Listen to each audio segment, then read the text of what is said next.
What's up? Hello. And that's 0 dropped frames. Let's go. Holy shit. Every time I tested it like once later that day, later on Friday, and it was continuing to drop frames. Did like a private test, and then I tested it every day after that, and it was fine. And I kept thinking, do I commit or do I just wait until Monday? And I decided to wait until Monday. Let's see what's up. I forgot I was in the waiting room and got a mega jump scare. Yeah, I need to figure out a more consistent coming into stream noise and intro, I guess, so that I don't jump scare people, because it happens more often than you would think. Let's see. We got to the first half. Matt ends the session here, but I'm just looking at the notes. What up? What up? Average fan G Hercub. Hello. Okay. Oh, I was writing a message in that Discord chat. I do this all the time. I will start writing a response or like just a comment, a message in the Discord, and then I will get distracted with something and it just sits there for days. And then I see it days later. I'm like, oh, I should send that. Let's see. I hope you finish this in the next campaign soon. The last episode of the animated was so peak. The what is it? M9? All right, guys. So we have. That is how me and Mike have been referring to it, because he knows that I broadly try to avoid the names. I've seen the name before, and if I really thought about it, I could probably dredge it up. But I try to avoid it where possible. And so we call it M9 or C2, M9 S1 F5. Hell yeah. I will say I'm definitely going to how do I say it? I'm definitely waiting until the end of campaign 1 to watch Vox Machina. Or The Legend of Vox Machina, I should say. That is partially because I am so close to the end. You know, it's in the order of months. But Mighty 9. Oh, there it is.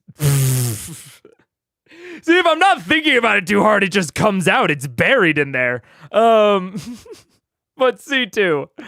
C2 is C2 I'm not going to finish for so long that it might just be infeasible for me to not watch the show in like a reasonable time span, regardless of spoilers.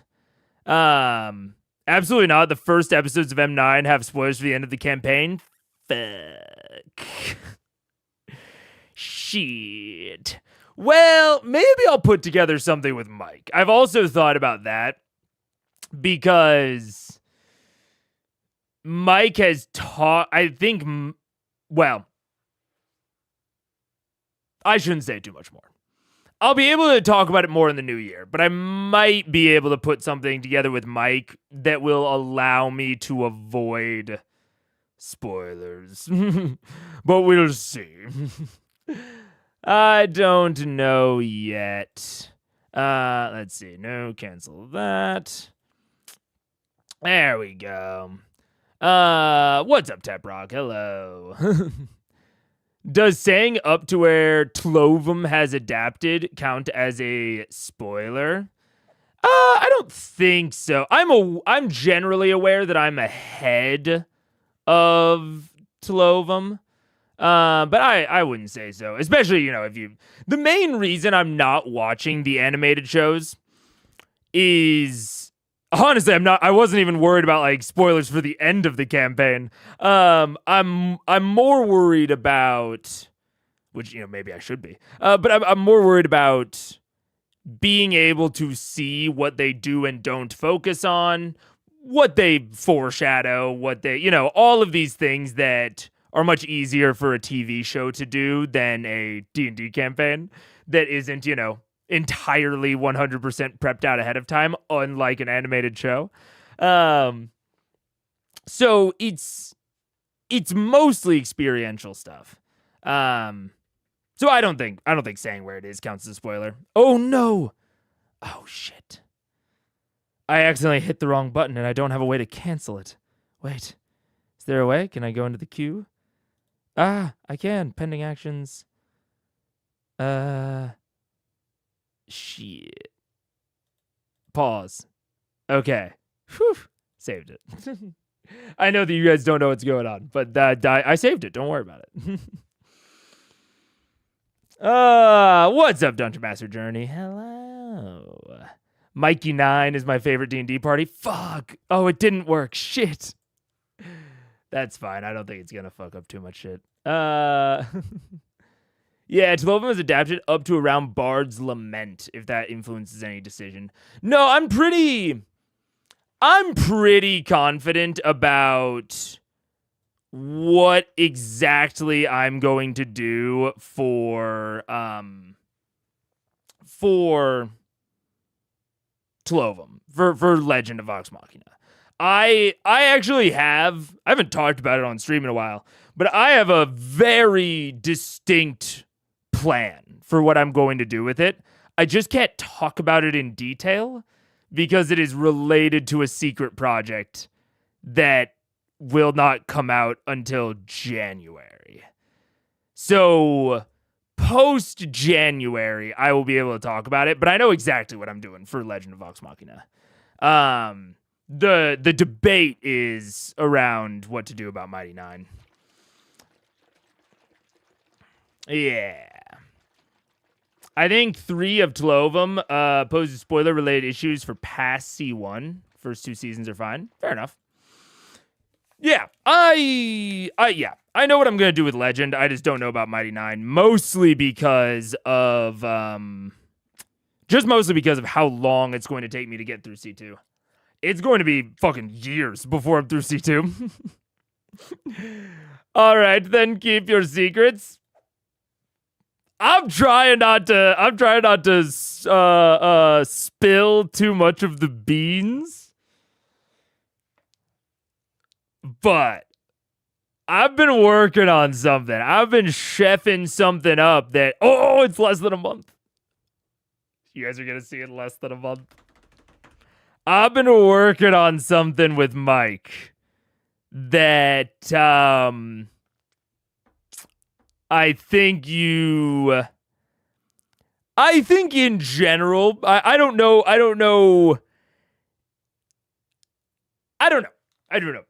don't want to tell you how excited I think you should or shouldn't be about it, because it is different than what I have been. It's a different thing. But I think there will at least be some subset of people that enjoy it quite a lot, and it is coming out in January. I don't know the exact date. Probably not January 1st, but probably sometime in the first week of January. An Eminem crossover. Yeah. It's gonna be sick. Yeah. I will probably talk a lot more about it right at the end of December. Yeah. I need to talk to Mike about how much pre-promotion we should do. I don't know. Because obviously I talked about Dragon Week constantly before Dragon Week actually came out. And I think that brought some more eyes and attention to it, and I think it got people excited. But I don't know quite to the degree I want to do it with this. But anyways, the frames seem to be holding. So I wanted to, kind of chat for a second, make sure that the frames continued to hold. But yeah.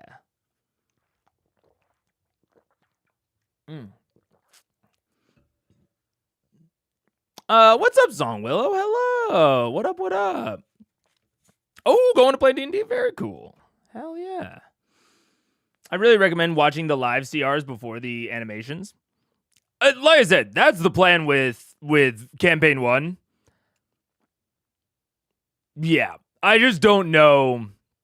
I don't know how feasible it is with campaign 2. I honestly am just not even thinking about it too hard. I'm going to tackle C1 in its entirety first. But yeah. Yeah. Let's see. And I don't have, I mean, I guess I have a takeaway. Should I do a takeaway? Sometimes I do, sometimes I don't for the half-eps. I'll tell you more of what I'm looking for, I guess. Which is primarily, I hope that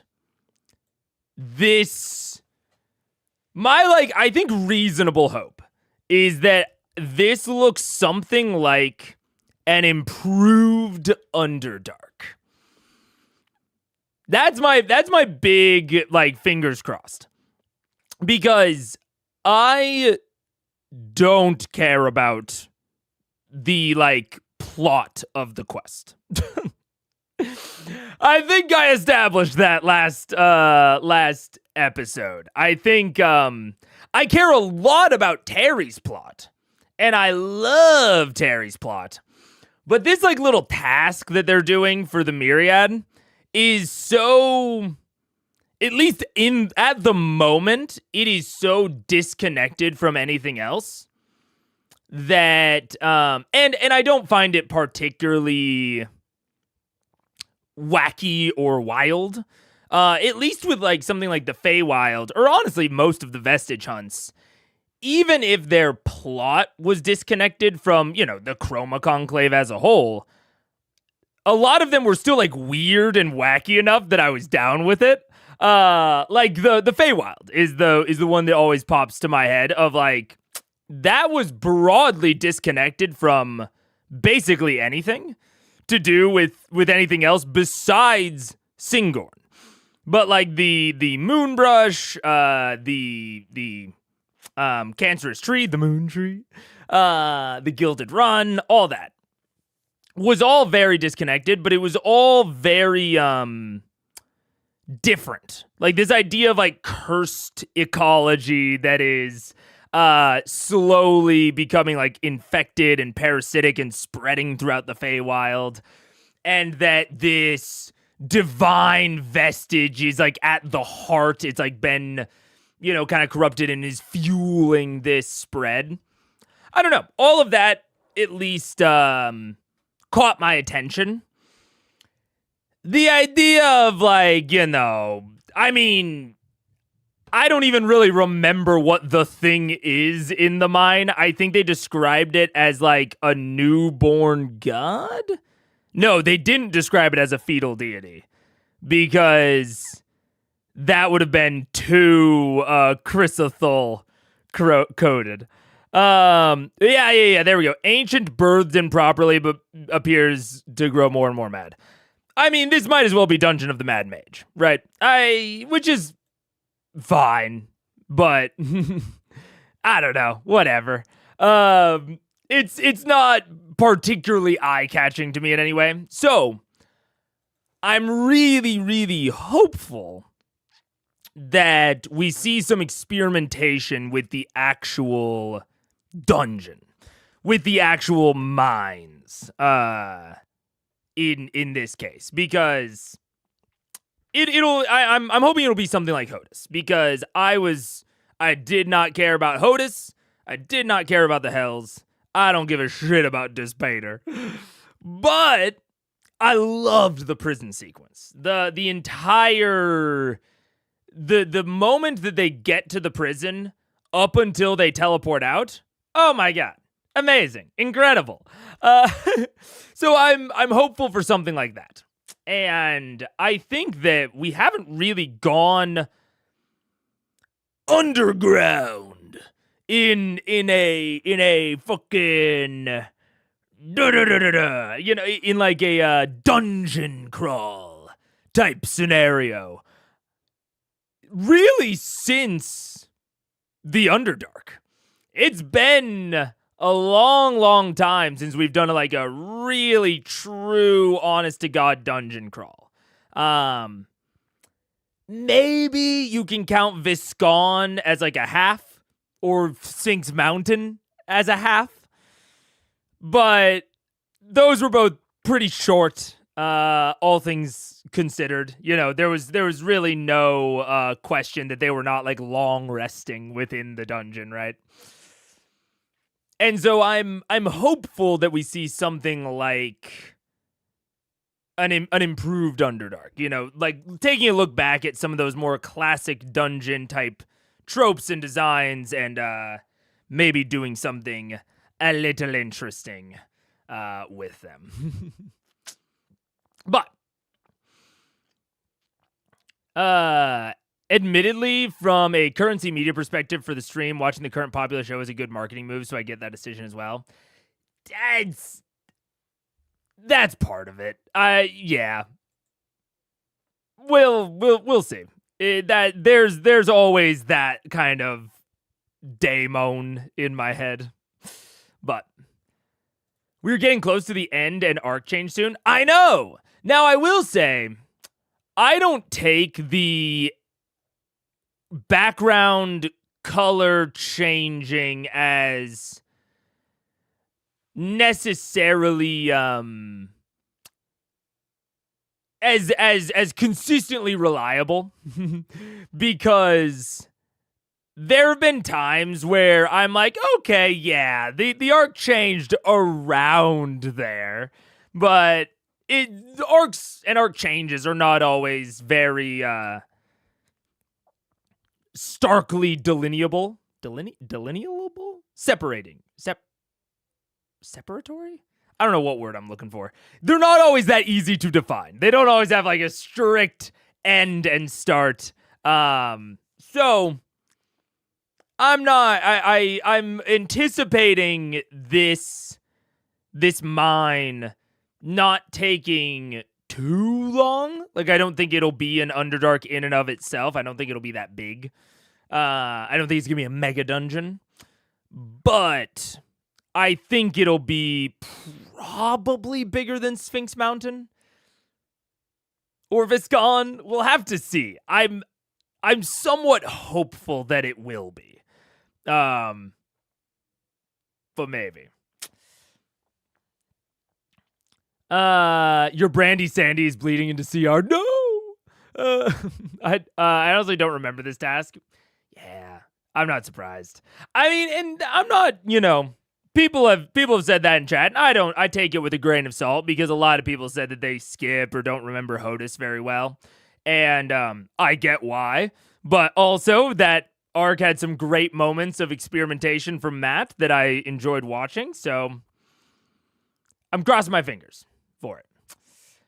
Your idea for the gun quest was really cool, IMO. I think it could specifically be we lost a gun shipment out in the woods to some monsters. Go find it. I think chat and I had some good ideas. I think there was some really fun ideas that we, because it was I'm not gonna take all the credit. I think it was a pretty collaborative process. But I think there was some good ideas last stream. Yeah. And there's a lot of ways to go with it where you can still make it kind of that classic. Oh, as you're saying. So you get the adventure regardless, and only after do you have to solve the moral conundrum. Yeah, because he'd still have a reason to go there to destroy the guns. Yeah. There's, I think, a lot of reasons that you could, or there's a lot of rationale that you could use to still generate an interesting sort of inter-party drama, or just to tie it more in to anything. And I think the thing that ultimately makes this feel lackluster to me, because there's all of the ideas that we had last stream that I do think are good, but the real thing that this is missing for me, in the way that Matt has it here, is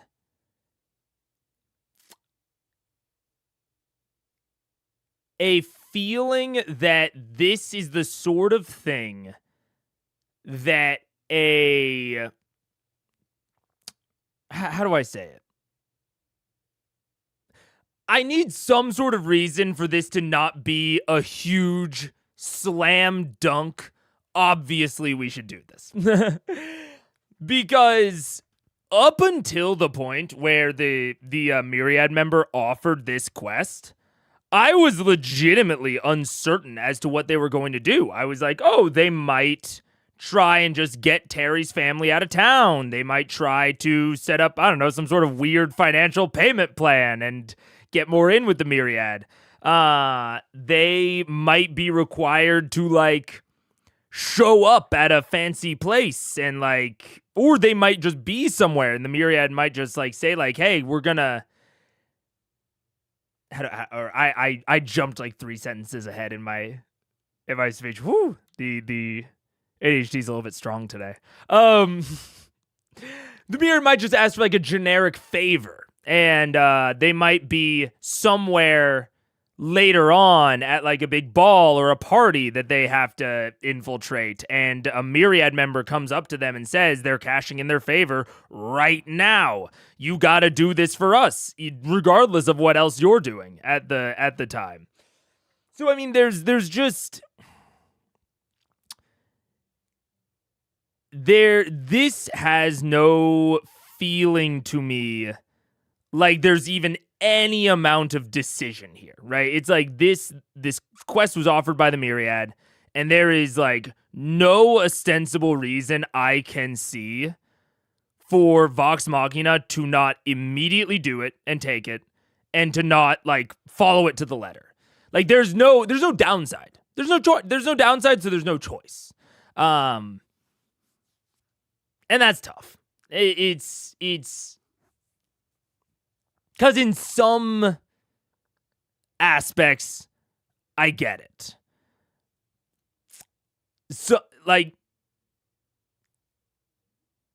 if you have this mine prepped out as Matt, and you think it'll be interesting, and maybe you even have, like, a later arc tie in there, who knows? You... especially approaching this late in the campaign, it gets harder and harder to prep. It gets harder and harder to prep encounters and dungeons and puzzles and like anything for high-level adventures. It just gets harder.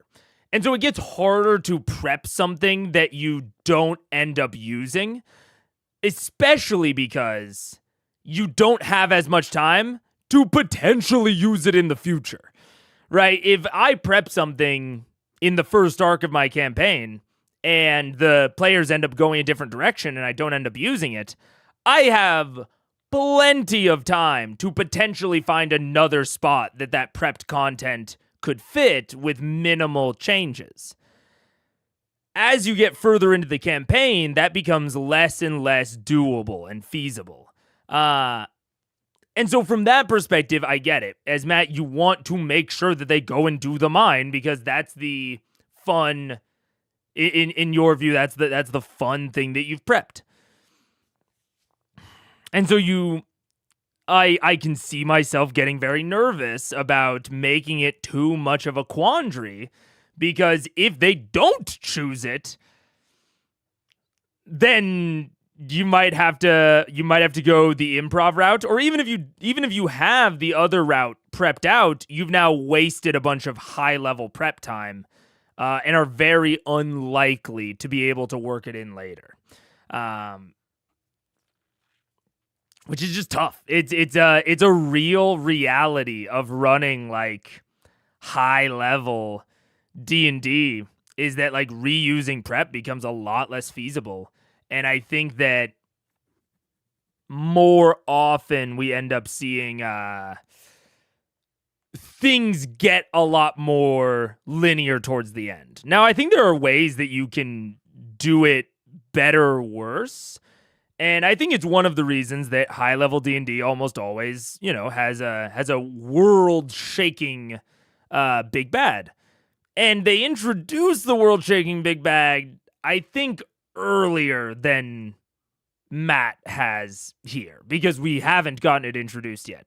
So then everything can kind of be pointed at the big end of the world event, whether that is an individual big bad or whether it's a natural force or an army or what have you.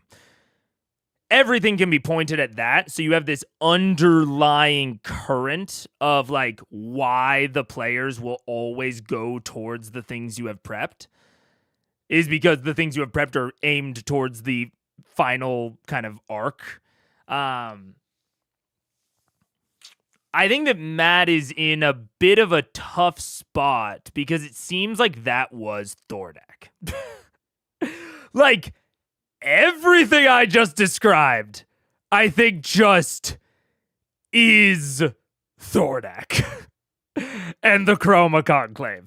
And we know, like, I know from knowing external context that, like, Matt thought there was a decent shot that they were just ending the campaign with the Chroma Conclave. And I think in some ways that would have made a lot of sense. Now, I'm not saying that I wish he would have done that. But now we're in kind of an awkward spot where we had this big calamity fucking arc that everything is pointed towards, right? That is really good for making sure that all of your prep gets used and all that sort of thing. But after that, I think very reasonably so, as a DM, you become hesitant to immediately introduce another huge arc, right? You become very hesitant to introduce another Chroma Conclave-sized arc right out the gate. You want to do some shorter ones in between. I get it, and I think it's probably smart. But the longer those little short guys go on, the more like weird and linear they have to be, the more like kind of ham-fisted you have to be as a DM to convince your party to go after these small arcs that don't point towards anything bigger. Right? You have to start like making sure they go after it, because if you introduce that sort of thing at low level, it represents like much less time of prep, if that makes sense. Like if you point your players towards something at low level and they ignore it, it's just much less potentially like damaging in terms of like DM burnout. So then you have to start making your hooks much more forceful, much more linear. And I don't know that there's like a completely correct balance to strike. I think this is... I don't really blame Matt for anything in that. It's just sort of the reality of what he's having to deal with right now in terms of prep and arc length and all that. And I think the only way out is sort of, through. You just got to get through the smaller arcs until you can get to the kind of the final one. I think the only other maybe takeaway or thing to think about is having an awareness yourself as the GM and with your players about the scale of the campaign. When are we going to end this? Either in terms of real life time or, in fiction time, in fiction level, what have you. It's not, I don't think it's something you have to be like super explicit about or anything, but thinking about like, okay, I have this big arc planned that kind of has like the big bad that I've been foreshadowing for a while. About what level are they going to end at? And like, am I cool with ending the campaign there? And do I think they would be cool with ending the campaign there? Or is there still like more to discover about the world? And if so, should I maybe delay my big arc a little bit? Or should I change it a little bit to have a more direct tie-in to something else? I don't know. It's certainly not something that I have, I would say, like, creative expertise in it. In this case, I am very much just the analyst here of identifying problems, but not necessarily having distinct solutions to it. I don't know that I have a solution for definitely what Matt should have done here. Besides maybe some of the ideas that we had last session, but I don't blame him for wanting to make really sure that they accept. Even though I think that is like part of the problem with the scene, is that he made it so that they would obviously accept. It's tough. It's tough. I feel very torn about it. The only downside would be the manufactured morality from the party about a criminal syndicate to have access to a platinum mine. But VM aren't exactly the moral bunch at the end of the day, and it won't affect them over Terry's happiness, etc. Yeah.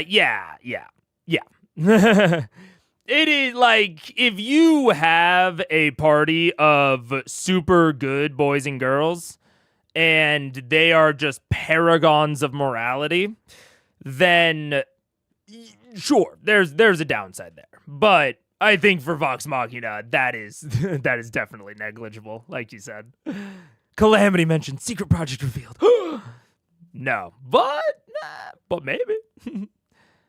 I'm glad he didn't finish there. Not many campaigns get to level 20. Yeah. I mean, I'm also happy he didn't finish there, to be honest. It's just that I think we're starting to see some sort of structural issues that you just have to deal with if you don't stop there. Or you needed to deal with earlier, you needed to like prep for it and like pace things kind of differently and space things out differently. But given that we didn't do that, and given that we did have the Chroma Conclave, I think these are just things you run into. Yeah. My consistent party are moral to a fault, and it can be challenging. I can imagine, because if your party is moral to a fault, I mean, we're talking here about like this being a slam dunk, right? Like we're talking about this like being a slam dunk, yes, and me talking about how like I get why Matt wants a slam dunk, yes, right? I understand why he wants that.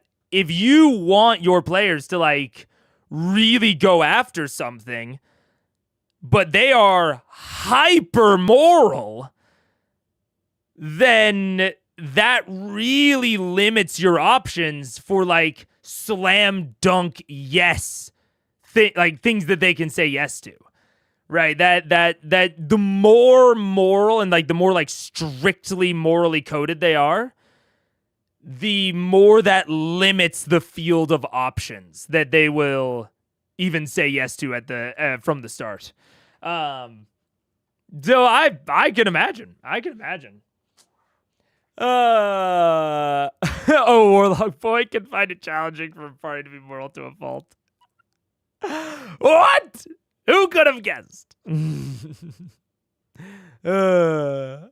you get the impression the players are feeling their character arcs were finishing? Like with Scanlan stepping down, Keyless Ritual concluding, Percy's guns. I mean, I certainly would be.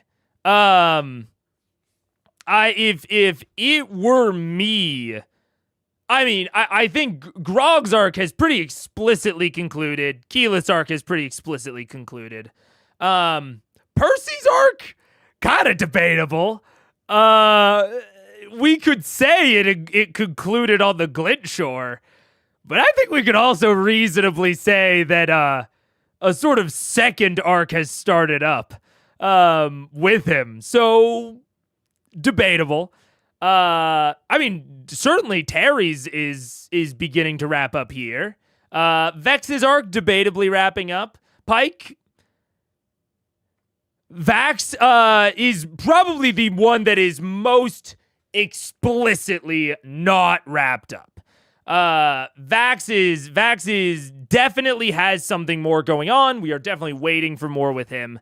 But I think that everyone, players and myself included, assume that Vax's arc will be linked into the final arc, given that the Raven Queen's last words to him were, "I feel an ancient power building, and I will call upon you, my champion." It's pretty clearly the final arc. That will also be the conclusion to his personal. So I definitely think that I see and that the players see all of the player arcs kind of coming to their conclusion. Yeah. I was just wondering if anyone ever gets to play in a truly good group. Question answered. I've had varying degrees of morality within my tables. I would say it has ranged from pure chaos murder hobo to pretty, I wouldn't call them moral in the easy way that we're using it, but they had a very strict code. And that code wasn't always what we would think of as good, but they were very hyper lawful with their own personal codes of conduct, which was an interesting group to be sure. It was very interesting to deal with. Need to see Mega playing D&D with a bunch of Catholic cardinals who are trying to go through the cave near Sinless. Oh man, what would I even make a game like that? I think I would almost certainly make that sort of game a Age of Umbra style, the last remnants of humanity beating back the darkness. And I would make it very everyone in civilization is aligned. I'm not making a lot of settlements that are morally gray. It is dark versus light. And I'm just making weird and wacky monsters that are just more monstrous and more horrific than the last. And I would put the challenge to them in trying to having to make tough decisions about where the most good is. I probably wouldn't even give them morally gray. I know I'm taking a joke very seriously, but I do think it's an interesting thought process of I would probably make it no shades of gray, but just where can they affect maximal good, and making that the challenge in the scenario. Is it better to or even give give some vague things that aren't directly answerable? Is it better to put someone that is are there remnants of humanity left within someone that's maybe infected with the Umbra? Do we try to fix them, or do we release their soul to the afterlife? And I would definitely code killing the monster as a morally good act. It's just the question of, can we restore them to humanity, or should we just release them to the beyond? Interesting to think about, certainly. That's very, very interesting. Yeah. I kind of wonder if Terry's story here is kind of being used to a degree as vamping, like buying Matt time to figure out what to do, or at least how to tie the party to it if he already has a plan. I think you're not far off. That's very close to what I think. I think it is mostly that Matt does not want to introduce a long arc yet. That's the feeling that I'm getting, is that he wanted a series of shorter arcs before jumping into the final one. And he also, I think, wanted most of the character arcs wrapped before the final arc. Or at least close to wrapped. So I think I might not quite use the word vamping, but something pretty close to vamping, yeah. Yeah. Pike. I mean, yeah. Yeah. It is what it is. I was very worried my group was quickly becoming a murder hobo group, but after committing terrorism, they finally started questioning themselves. It's a start. Great. Absolutely. It's a start. And I mean, I think that the easy way to, I say easy way. Take this with a grain of salt. Your mileage may vary. But I think the easiest way to make a party question themselves out of murder hobo type tendencies is to give them an NPC that they really love and really make them love it, and then have that NPC question their murder hobo actions. So you know, a murder hobo party will almost certainly love a little chaos gremlin, but give them a moral chaos gremlin, like target like chaotic good, right? And then when they dip into that murder hobo tendency, have the chaotic good person be, you know, maybe not, I mean, I guess depending on what they do, possibly like aghast at what they're doing. Now, I say your mileage may vary because depending on in how like deep in the sauce they are,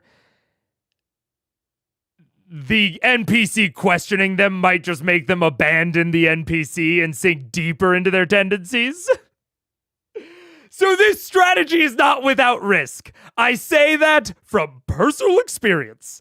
I have tried this strategy in 3 of my campaigns. Twice it has worked.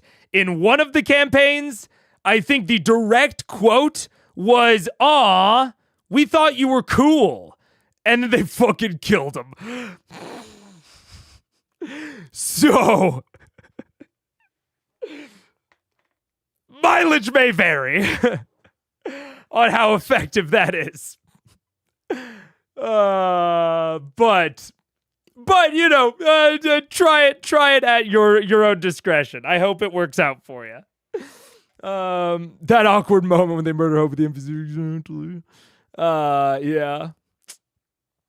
Were you live on Friday? I felt like I saw the notif, but the stream went private. Maybe I'm mistaken. You are correct. There was internet issues. Blech.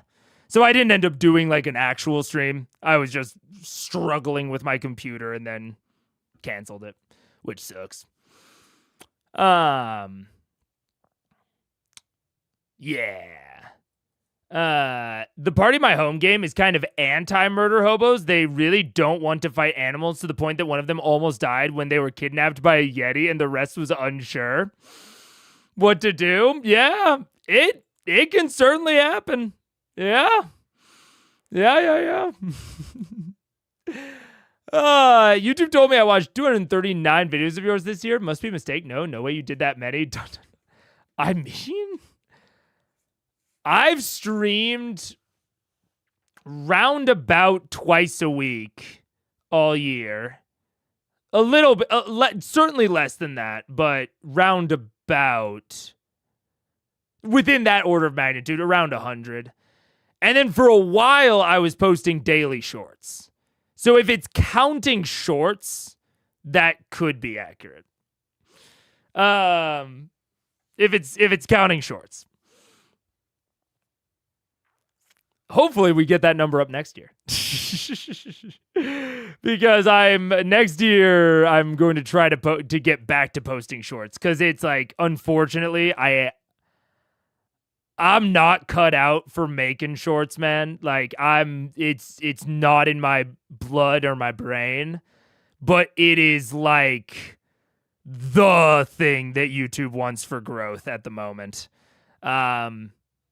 So I've got a plan for a good shorts pipeline, but we'll see. That comes after Critical Eye's edited. What do you think Pike's whole deal is going to be in Tlovum? Because it would be weird for one of these characters in an animated show to have like 10% of everyone else's screen time. I think they might have. I think Pike will probably have a more distinct rationale and like a more cohesive reasoning for coming in and out of the party. And that her arc, if there is an arc, will be kind of centered within that. And they might even show her like off-screen time. She might be like the NPC liaison. So they'll cut back to her and Allura and Gilmore back in Whitestone to progress and like foreshadow things with like possibly the siphon or whatever. I think she'll be like she'll almost take on like a man in the chair sort of role where like I think that they will want Vox Machina to go back to Whitestone less than they actually did in the tabletop. I think because like how often they go back to Whitestone and like their home base is incredibly reasonable for a TTRPG, for a campaign. Like, absolutely zero shade to them on that. It would be a tiny bit weird, probably, if I'm like trying to picture it in a show. I think just the sheer amount of like looping in and out that they do would read strangely in a TV show. So I think they will have Vox go back less often, and they will have the things that need to happen at Whitestone that, you know, would happen or happened in the tabletop because Vox was there, will be more centered around Pike. That would be my prediction. I honestly haven't thought about it too much, but that would be my prediction, because I agree it would be strange, but I don't think they're gonna like invent plot for her. They might just write her in to be a full member of the party and just like write in lines that she never had and never said in scenes that she wasn't in. Like, they might just literally write her into more scenes. That's also possible, but yeah. What is this? Maybe counting live videos as twice when I catch up later. That's also possible. That is also very possible, yeah. Some players just want to have a morals-free outlet. See evil runs in many video games might just be a bad table fit if you don't want to GM that. Absolutely. I think, and that's why, like, you know, when someone made the joke about the Cardinals that want to go through it sinless, it's like, I think there is a plot and a story, and I think there is an adventure for any, like, moral persuasion or type of table within D&D. Now, that said, caveat, asterisk, some systems might handle it better than D&D. Like, I think if you want to be an incredibly moral and or non-violent, if you want to be like a pacifist party, I'm not going to say D&D's a bad system for that, but there are better systems for that. So it might be a bad table fit, might be a bad system fit. But asterisk on that, I do think it's possible to run any story in D&D. It's possible. D&D's incredibly flexible. if you could just ignore, if you just ignore the combat side of D&D, you're ignoring a lot of the mechanics, but there's like a very flexible rules light system underneath all of the combat. And I think that's, one of D&D's big strengths. So that it's also one of the reasons I think that really any type of story can run in it. It just depends on how much effort you want to put in as a DM and as a player towards making that work. Yeah. What's up, Manifalo? Hello. Long phone man. I'm sad the ratio of live to CR watched isn't on screen when you said I'm not cut out for shorts. Yeah. Is there a short of you connecting Terry's last name with Darrington Press? No, and there should be. What I'm not cut out for is editing down my own fucking lives, which is why I've been so fucking hell-bent on getting this editing assistant working. And it's almost there. It's the closest it's ever been. I think it's very possible that it'll be there by 2026, by January. But it is really just like I need to be able to cut out the chaff from my live VODs really easily, really consistently. And I'm bad at that. But I'm making some automations to make it easier on myself. Hypothetically, couldn't they just have Pike with them all the time if blind spot is an issue? Yeah, they could. And they just have to write in lines for her, which they could do. Yeah. Anyways, I think we should get started. I think we should go. 12:19. Yeah. I think I'm chilling. Let's make it happen. Welcome back to the game. For the break, we're gonna go ahead and jump in here. So, give me some. Excuse me. There's a tie. Nice. Thanks. So pretty solid. As you guys have found your way out of what seems to be this strange subterranean bar beneath the Grumpy Lily, you've agreed to, at least at the time being, to make your way east to this this mine, which currently seems to be under the what's it called? The Platinum Mines of Herethus.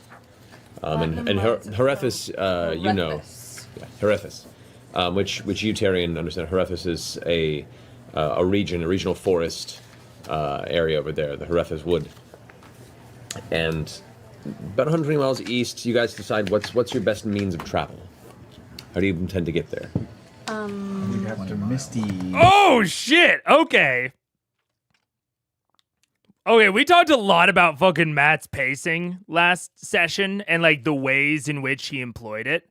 And I think that Matt is experimenting a lot with pacing and is broadly nailing it in a lot of ways. At least, like, how do I say it? I think he is using descriptive depth to accomplish what he wants to accomplish really, really well.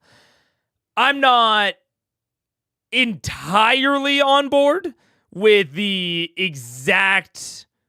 are we on 1X? We are on 1X. Good point.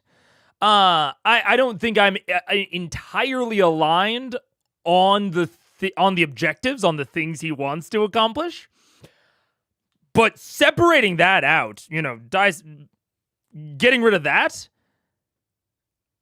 I think Matt is really controlling the pace very well in last episode, and I bring it up here because in other points of this campaign, I think we almost certainly would have seen Matt say something to the effect of like, okay, like, blah, blah, blah, walks away. You guys are in this subterranean bar and you've all just stood up and gone to leave. Like, what do? Are you Like, are you just leaving? Okay, you walk up the steps to the Grumpy Lily. It's blah, blah, blah. And now you're out on the streets. The streets look like this, etc. Instead, Matt goes, yo, the mine's in this forest. The forest is 120 miles east. How you getting there? One sentence, cut off like 5 minutes of normal Matt description. Just completely cut it out. Which, to Matt's credit, if you want a bunch of small arcs, and if you want all player arcs to be relatively, like, wrapped up before we start the final one, you want to get through this as quick as you can without degrading quality, right? And I think there's debate on what exactly does or does not degrade quality here.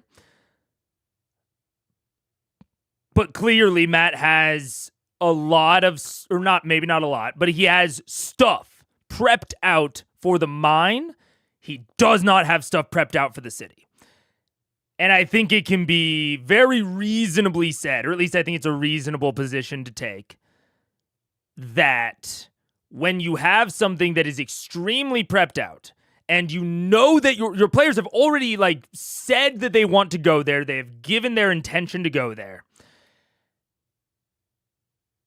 and the bit on the way, or the bit where they are right now, is not as highly prepped, I think it's incredibly reasonable to speed them as quickly as you can through the less prepped stuff to the prepped stuff. If they have already kind of given their, I guess not consent, but their intention, right? If they've already locked in their intention, they've already said, we're going there, getting them there as quickly as possible is very reasonable to me, especially when you're in kind of check things off the list mode before we get to the final arc.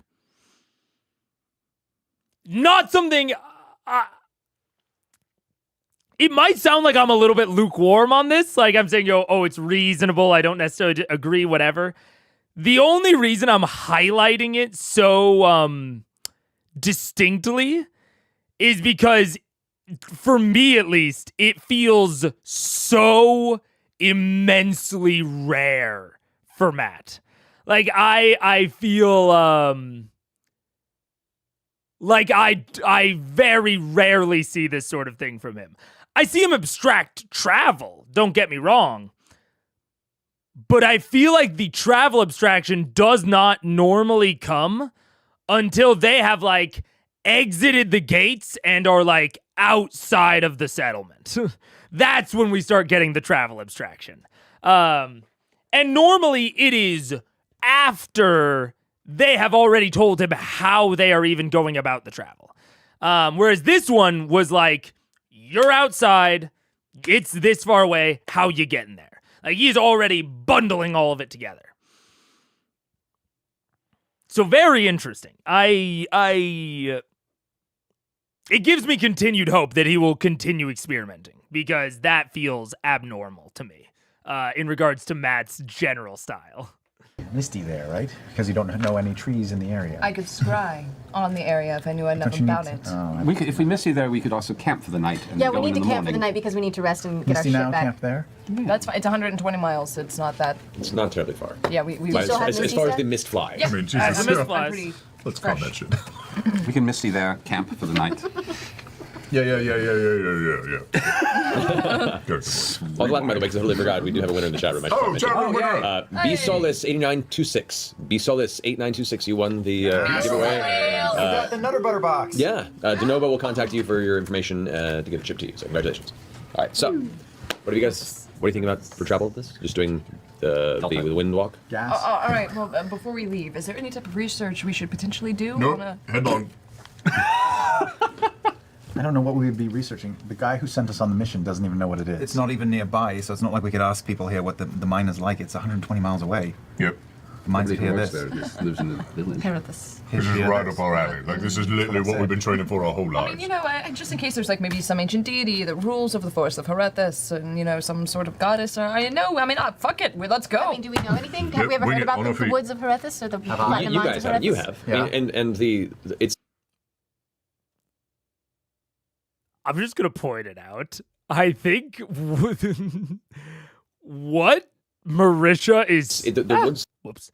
What Marisha is saying here, I think is far more normal Vox Machina than what everyone else is saying. Not even necessarily in the let's research this thing before we dive headlong, but more just is there anything we want to do before we leave? Like, them just deciding to go somewhere and immediately going there is pretty rare. But credit to Matt. Everyone else seems up pretty on board. Credit to Matt and his DMing and his descriptive depth here, his pacing here. It seems to be effective in terms of getting everyone to just be like, yeah, fuck it, let's just go there. And even Marisha goes fuck it, yeah, whatever.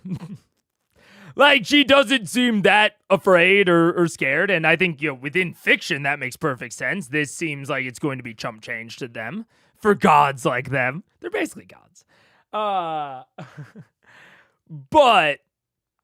I think there's also something to be said about the level of efficiency and descriptive depth, or lack thereof in this case, that Matt is employing is also encouraging them towards that faster, more action-oriented perspective. We were also at the point where bleeding resources via random encounter table is such a small nuisance that Matt would have to say, oh, you run into 3 adult dragons and 7 vampires to do anything? Yeah, certainly. Anything that they encounter on the road in terms of resource bleed, just in terms of travel, would basically be negligible if it made sense, and would not make sense if it wasn't negligible. So I pretty fully agree. I mean, and that's part of how D&D changes. You need to start doing actual dungeons as the players get higher and higher level. Simply traveling somewhere is just becomes trivial as you continue to level up in D&D. It becomes more and more trivial. Now, things like finding somewhere, so investigating, that is not necessarily trivial. As we saw last episode, finding someone or finding something can still be a challenge. And getting through natural impediments, big water, big rock, as we saw with the keyfish, big air. These things can absolutely still represent resource bleed. The way that I think it especially changes is that just simply walking on the road and encountering something random stops being viable. You need to, which goes even further into the discussion before we started about how high-level prep becomes harder in high-level D&D. You can't use random encounter tables as much anymore. You can't just, take up and bleed resources without, actually, prepping something out. It becomes harder and harder to reasonably bleed resources at a point in time where the players have access to the most resources they've ever had. Now, this is not a Dungeons & Dragons 5th edition critique stream. This is a C1 watch stream, an analysis stream. And plenty of digital ink has been spilled. talking about high-level D&D and the way in which it is different, ways in which it is different from low-level D&D. But really, the thing I think to really sort of ingrain is that prep is just harder. Not impossible, by any stretch. DMing high-level D&D can be some of the most fun DMing that you have, because you can exercise basically every tool in the toolbox. You can set up situations to make the players feel so cool and so epic. There is some like truly fantastic DMing at the high levels. But a high level D&D is also the hardest because the prep becomes more specific. It becomes more difficult.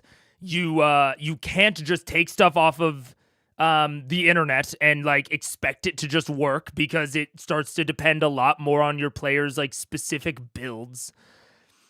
Like, it just becomes more difficult. And that's, that's I think it would, how do I say this? I think it would behoove me and other content creators, because I'm super guilty of this, is to talk a little bit more, at least, about the really cool stuff that you can do at high level D&D, and not just about how different it is and how like relatively unbalanced and like tough to prep for, and not just talking about DM burnout. I think there's a bit of selection bias, because most D&D content creators are giving advice to GMs and players, and one of the most common pieces of advice or topics of advice is about burnout. And high-level D&D is so much more prone to extreme burnout than low-level D&D. And so I think there's a bit of a bias there, is like when we talk about it, it is a lot of times in the context of burning out and not in terms of like, how do I do it? Or like, what are some cool things I can do in it? Because there are some really cool things, but that's just not really the framing that a lot of discussions are taking a lot of the time. So I don't know. Clearly, I'm not even used to really talking about it. This isn't a 5e critique stream. I'll spend the last 2 years critiquing 5e. Look! What? It's not supposed to be a 5e critique stream. If that happens, then that just happens. Not saying it's a negative critique, but you can't ignore obligatory bit. No, I know. Oh, man. It's tough. D&D sort of has the problem now of being like the thing that is compared against. And I think that inevitably results in more critique than praise. But there's tons of things to praise it for. I'm just, not going to name them off the top of my head. That kind of lead into this small rocky, it's almost too small to be a mountain range, they're more just like large rocky hills. But there's no historical significance to the location that you know of. Go make a history check. Right. Vecna's lab. Yeah, 21. 21. Oh, that's good. Literally the only thing that I know that could be a special location in Wildmount. Vecna's lab. So this is either entirely disconnected, which it just might be, or it's Vecna's lab, if we're being honest. You do know a number of the large-scale battles that took place towards the end of the Age of Arcanum took place on Wildmount. In fact, Xorhas, the other kingdom that we were discussing before, is largely a Badlands, barren landscape, because that was where the final battle between the Betrayer gods and the Prime deities took place. and the sheer volume of the sheer intensity of that battle laid waste. Number 1, keywords, prime deities. Okay, we finally have a name for them. We've had the betrayer gods for a while, but I've taken to calling them the divine gods or the cool gods or the good gods or whatever. The prime deities. Okay.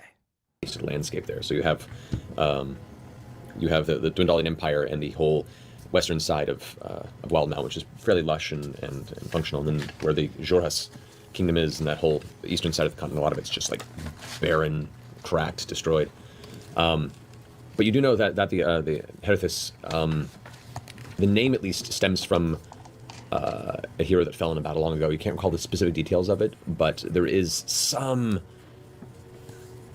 significance to the title, or at least the location there, to something ancient and old that may have to deal with this sort of this time period of entities battling gods.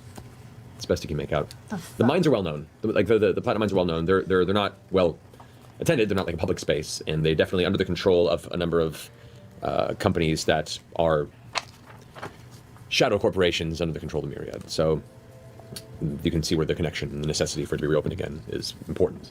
Platinum is not a very... Okay, yeah. Platinum's not a common metal. Okay. You know, it's funny. This is something that I was just talking about in the Discord, right? It's like there are kind of two options, right?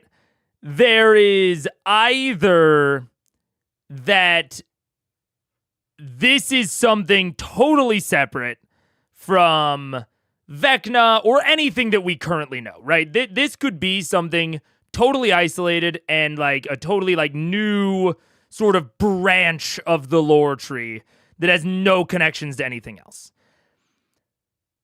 If that's the case, then there's nothing more to say about it. You know, there's just like what we have here. The only thing I could do is potentially speculate and try to come up with more things. Or it is connected to something else. Right, it is connected to Vecna or the Siphon or any of the other things I know about the Age of Arcanum. And speculation there is a lot easier and a lot, I think, more easy to be silly and goofy and fun with a little bit. But I want to put out a caveat because someone said something in the Discord that I was like, that's very true. And I don't think I've ever like stated it out loud on stream. I assume an extreme level of connectedness when I theorize in Critical Role about Exandria. And like in a vague sense, everything is connected in the same way that everything has an infinite amount of detail. We don't always display those connectednesses. Yes, Jericho, I didn't know if you were still here. Yes. But there's a very good point that Jericho brought up in that if everything is too connected, like if every single thing you introduce has some connection back to something else, or has, you know, more than one connection especially, then it can lead to this sense of not retconning or like convenience, right? It can lead to this sense of unreality. Because in reality, even though in theory everything's connected, I think that's demonstrated with something like, 8 degrees of separation. Everything is in theory connected. The way that we experience the world is not through that lens of extreme connectedness. We cannot know enough to see all of the connections, and we cannot perceive enough to see all the connections. And so if everything is connected in our D&D campaigns, it can lead to this feeling of unreality, of like not like everything kind of like almost like an uncanny valley of reality. And I think that kind of happens when you have, let me sort of show how I've been thinking about it visually, because it might not surprise you guys to learn that this is like an issue that I am actively dealing with. I love making my shit connected. I leave like explicit holes with which to connect things later on. I love that feeling. But I've been thinking about it. Oh my God, maybe that was too many. Okay. So when we talk about like everything is connected, right? And the way that I think about Exandria, like when I'm theorizing on this stream, is I sort of think about it kind of like this. Where it's like, it's this very like dense graph of connections. So that at any given point on the graph, it's a pretty short walk to any other point. If I want to get from point A to point B, it's not that long of a walk. It's like 1, 2, 3, 4, 5. Pretty easy for things that are ostensibly so far apart. Imagine that these are like individual lore plot points, I guess. The way that I've been trying to do it more recently is to have a somewhat dense sort of middle area. Something like this. And then to have more of these little, like, chains leading off. And maybe even, like, out to there, and then, like, this, and that, and that, and this. Something that looks a little bit more like this. Where there are kind of these more, like, hanging threads that have, like, these, you know, singular points of connection. And you can see that, like, some of these still have a very short walk. And honestly, this graph isn't big enough to have too long of walks, no matter how I connect them. And especially if you have this dense middle area, it's still not that long of a walk from A to B. What is it now? 1, 2, 3, 4, 5. Still the same number. But this is a much less dense graph, and it, I think, will feel a lot more like reality. I think you can also go a kind of alternative approach where you have these more like individual clusters of things. So you have like these little guys over like this and like that. And then maybe they all have like one connection point to each other. Maybe something like this even. I think this sort of thing can also work. This is going to make things feel more consistently connected, but just not as thoroughly connected. But yeah, all that is to say, when I theorize about Exandria, I am almost always theorizing in a way that you probably shouldn't world build. Like, period.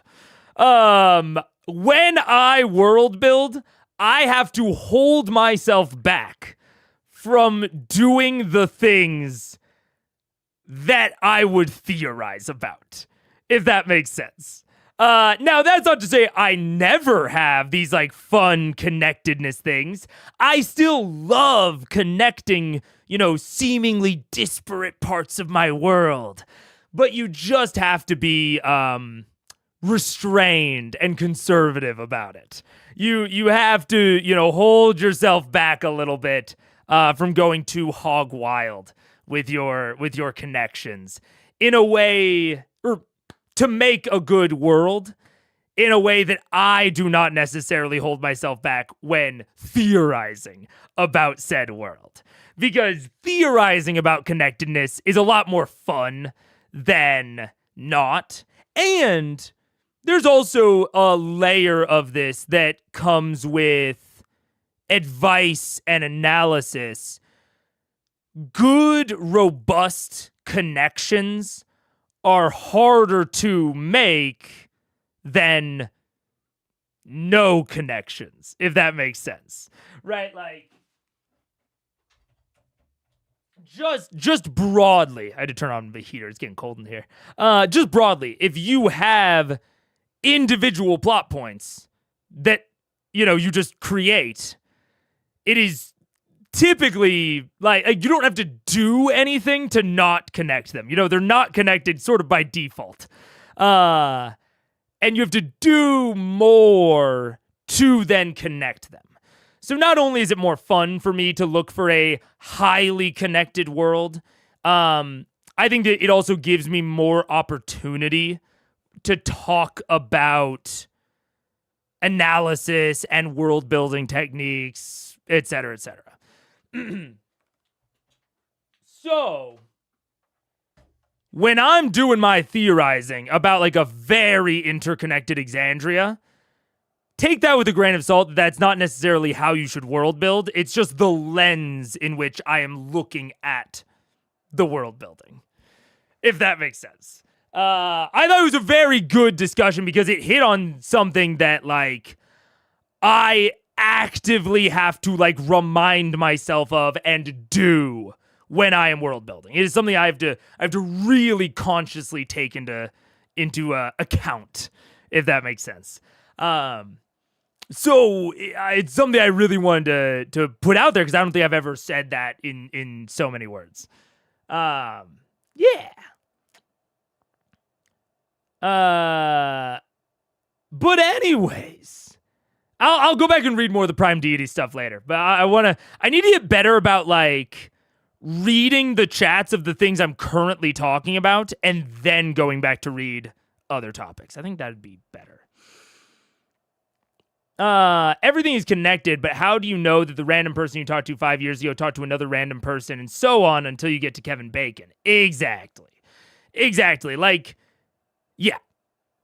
Everything is connected in the way that every room that you could ever walk in could have a 500-page treatise written about it.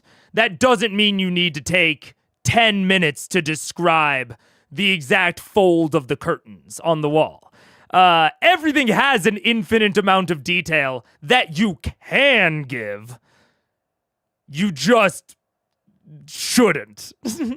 and it's not feasible to in most scenarios. In the same way that like everything is connected, but it's not feasible to really discover that. Matt prefers to build his world realistically, so the players feel like it goes on and lives without them, just like the real world would. So some things are just accidents, coincidences, unconnected. Gorilla, I think that's a good way to sort of phrase the qualities of why everything feeling too connected can create this sense of unreality. Like when we just go through the world, theoretically, nothing is truly an accident or a coincidence in the way that we think about those words. This maybe gets into like maybe my philosophical leanings. I'm not a huge believer in free will. I'm more of a believer on the deterministic side of things. I don't really think we can act as if we don't have free will, but I don't believe that it literally exists, but it's still a useful construct. And I think the same thing about accidents and coincidences is like, in theory, there is like no such thing as a coincidence, at least in the way that I view the world. But it is like, that is how we experience the world. Regardless of the reality outside of ourselves, the way that we as humans perceive everything makes it seem as though there are truly coincidences. And I think that is like the reality that making everything connected takes away. It's this reality of perception, not the reality of how the world is actually structured. if that makes sense. At least that's how I view it. And so like making everything too connected makes it feel like more like a video game or a story. You know, it doesn't make it feel like a real living, breathing world that we inhabit in the same way that we inhabit Earth.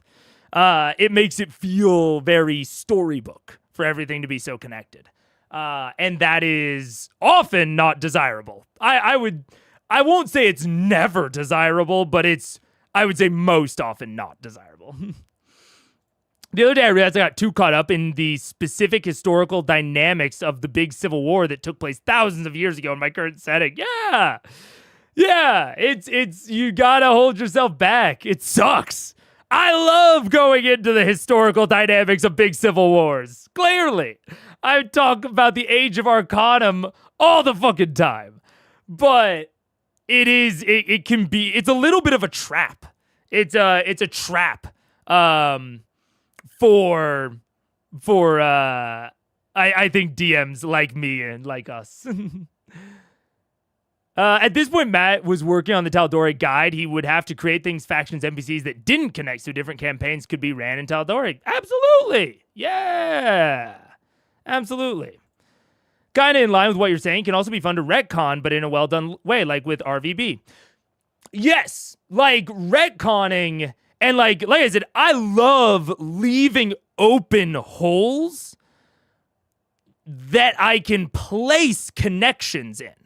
Like I had early on in my Saltmarsh campaign, I had the I had the lizard folk pay my party in silver ingots, or it might have been electrum ingots, that were, I think it is electrum because that's what the module specifies. Bleh.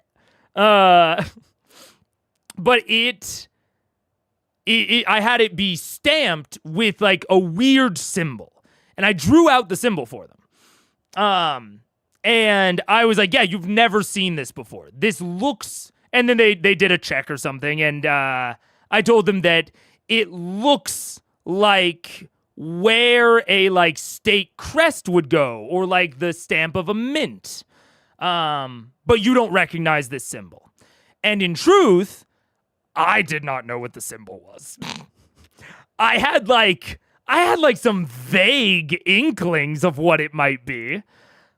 I thought like, maybe it'll be this, and maybe it'll be that, okay, I could see it being that. And so like, I drew it in a specific way to where it could easily be connected. And really specifically, let me pull it up. I don't think I actually have it to like actually show you guys. Oh, actually. Oh, wait, I probably sent it in the Discord. So I might be able to scroll back and find it. Wait, I did. Okay. It is open. How do I open this in a full screen? Let's see. Open link. There we go. Okay. What do you guys see when you see this image? Put it in chat. Put it in the comments. What do you think this is? And I'll tell you, this is like a Rorschach painting. I had like 5 different things I thought this might be. But this is the stamp that I put on those electrum ingots, and that I ultimately thought, okay, I'll work this in later. An angel, a man, 2 pie beers. Yeah, a uterus? Fascinating. I see a pillar or something. Moses parting the sea? Sure. An angel, the sun tree? Okay. So I was out of all of the possibilities that I thought about when I drew this. I thought, pulling a liquid out? Okay, set that shalom. I thought about the possibilities of an angel, a fountain, a water spout, a liquid. I thought about a tree. Yep. I thought about a person. Man with really buff arms. So these are the sorts of things when I talk about like purposefully creating connection points. where it's like I gave my players something honestly incredibly specific. Like, this is a discrete drawing that I gave to them that, like, I was never going to change. I'm never going to retcon what this image looks like. But I told them, I was like, this is almost certainly stylized. Like, whatever this is meant to represent, it is stylized. And so I left myself the option for it to represent something different than, like, exactly what it looks like. And I wound up making it a tree. It ended up being a tree. I worked it into a plot that I had set in the silver stand. Someone from the silver stand had ended up paying the lizard folk, and that was a sort of reveal because the lizard folk were said to not work with anyone, but clearly they're working with someone from the silver stand. So this is what I mean by, like, leaving open connection points.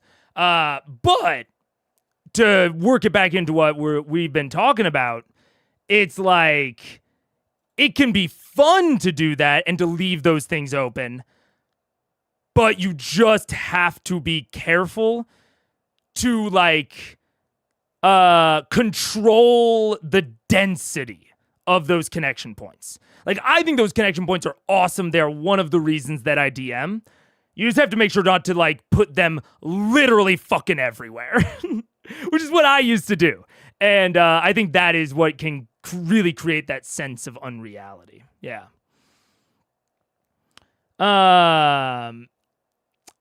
Not believing in coincidences is why there's theories out there like Junkboat of BS in the reincarnation of Princess Diana because he was born the day after she died, and they both are afraid of microwaves. Look, yeah, I mean, we obviously joke about me, like, looking like a conspiracy theorist on this stream, and I'll say it, fucking conspiracy theories are fun, bro. Not believing in coincidences is fun. It's intoxicating. I understand conspiracy theorists at a deep level. It is one of the reasons that I somewhat insist on sort of behaving in a conspiracy-oriented way when I, like, intake media. Not like media in terms of, like, news, but in terms of, like, Critical Role. Or like a book, like a fantasy book that I'm reading, right? I look for those extreme coincidences, those extreme connectednesses, because it's just fucking fun. And I sort of get it out of my system there, and then I can look at the world a lot more with less rose-tinted glasses. Or not rose-tinted, but less connectedness. Because, again, at a literal level, I don't believe in coincidence. But at a, like, practical level, I absolutely believe in coincidence. I believe in coincidences as, like, a construct of how we as humans, in our limited perception, can perceive the world. I don't think we can perceive the world to the point of eliminating the appearance of coincidence. Sometimes things are purely coincidental from our perspective. But it's way more fun to do the alternative. We view connections positively, so things not being connected are easily seen as errors. I think that's super fair. So when a story has too many connections, it seems too perfect and therefore fake. I think that's a really good way to phrase it, Manifollow. I really think that's a good way to succinctly phrase what we're talking about here. Yeah, it seems too perfect because we are pattern recognition machines. Our brains, there's one thing they're good at. It is recognizing patterns. That is all of language. That's all of math. It is all pattern recognition. And so it would be like, you know, we have this entire theory of math and how it all works. And then we suddenly find that it's like, yeah, 1 + 1 = 2, 2 + 2 = 4, 3 + 3 = 6, 4 + 4 = 9? Why is that the case? That's not connected to anything else. That's like this weird special case that doesn't follow the pattern, that is not connected to anything. That, I agree, seems like an error. And that is absolutely how we would perceive it in math, is as an error.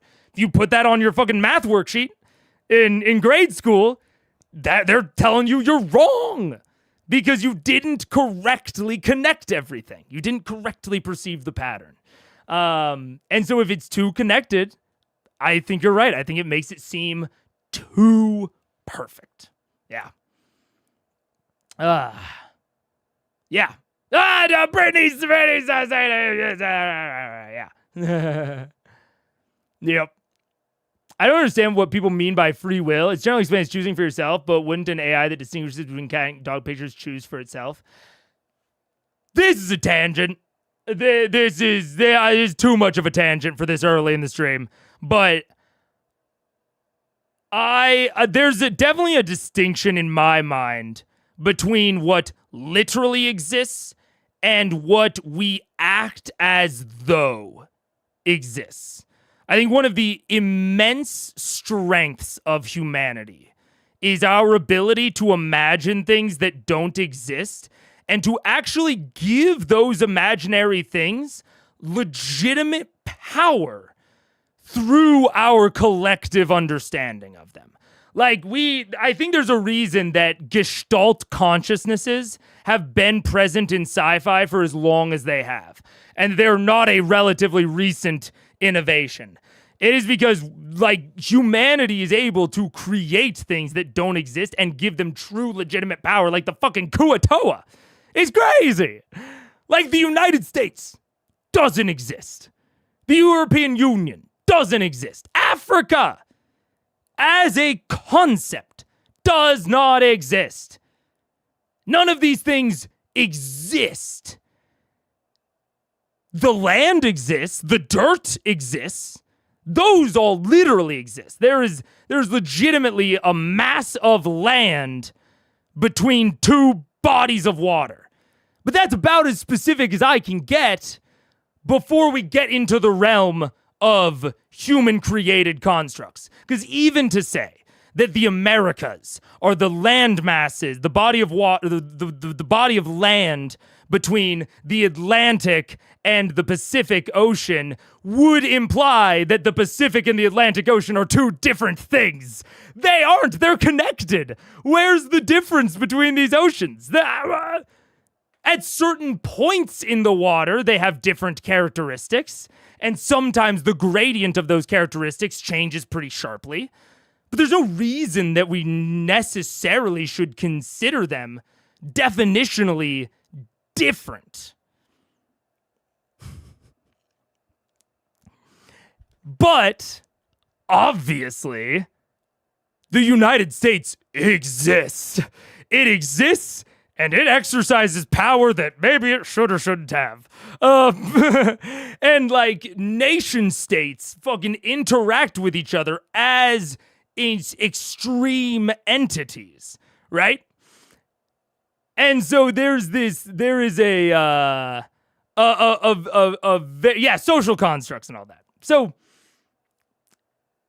that is where I get to with things like free will or coincidence or whatever, is like, I don't think those things literally exist, but they do exist insofar as we can perceive the world and, like, can usefully think about them. So, part of a map of a dungeon? Oh, for the icon? That could have been kind of sick. Honestly, that's a sick idea. I like that. Ooh. Especially if you have, like, a society or, like, a city that lives in, like, an old dungeon that they cleared out. Like an old mega dungeon? That could be fun. Anyways. Philosophy Monday. Too early in the stream. That's what I'm saying. It's too early.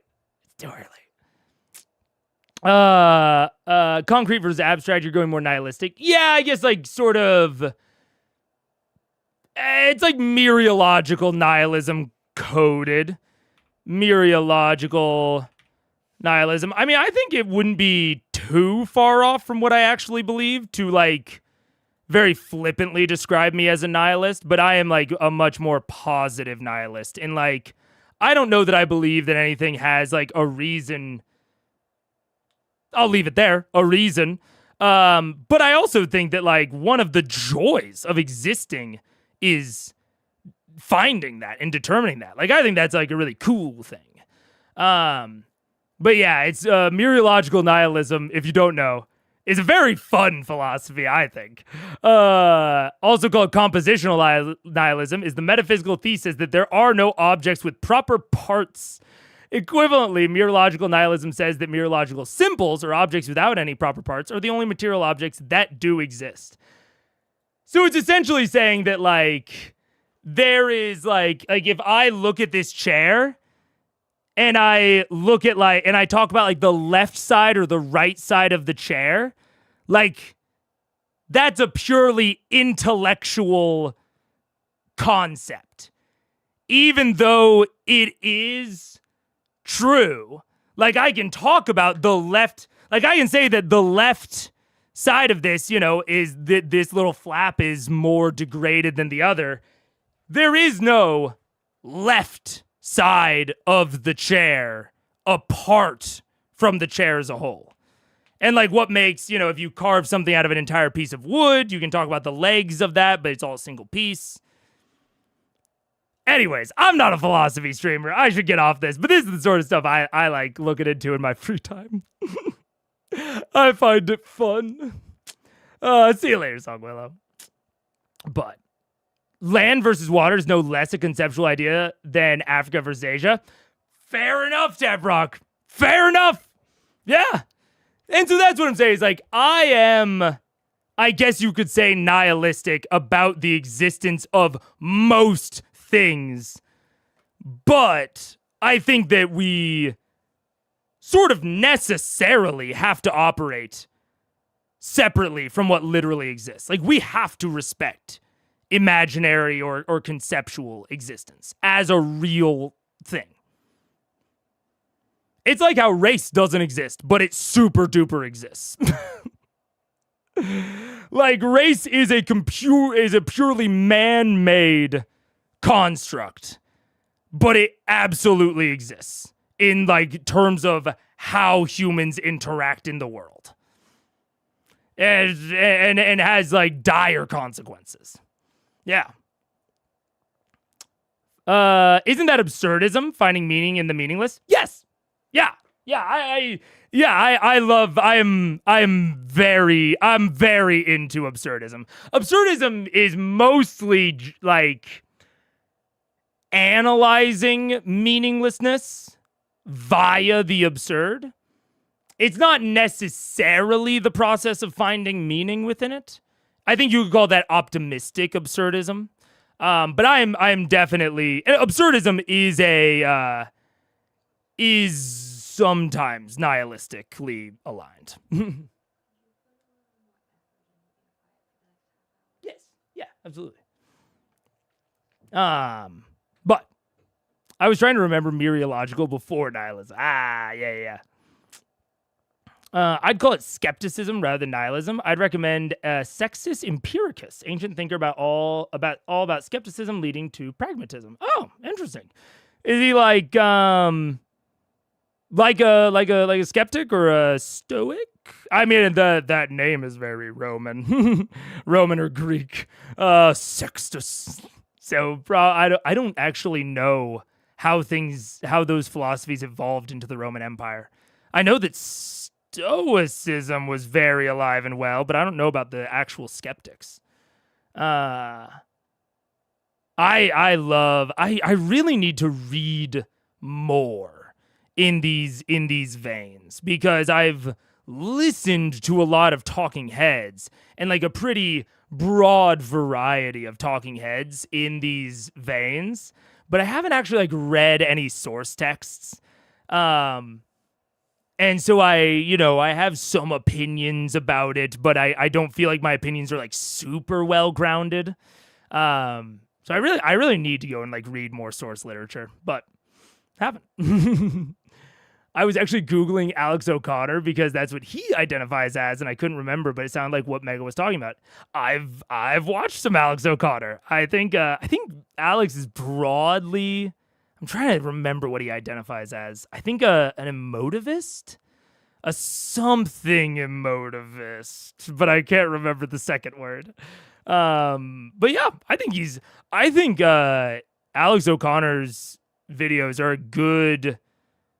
are a very good like lay person, or how do I say it? They were really good at getting me interested in philosophy, like as a region of study. Because I can say I was not that interested until probably 3 or 4 years ago, when I discovered Alex.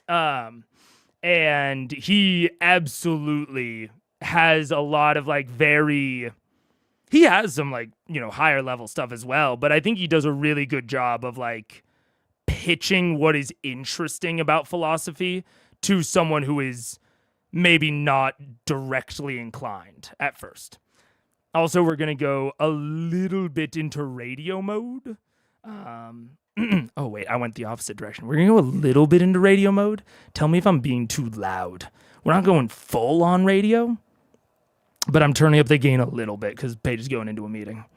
And I don't need to turn up the gain, but it helps remind me to be quiet.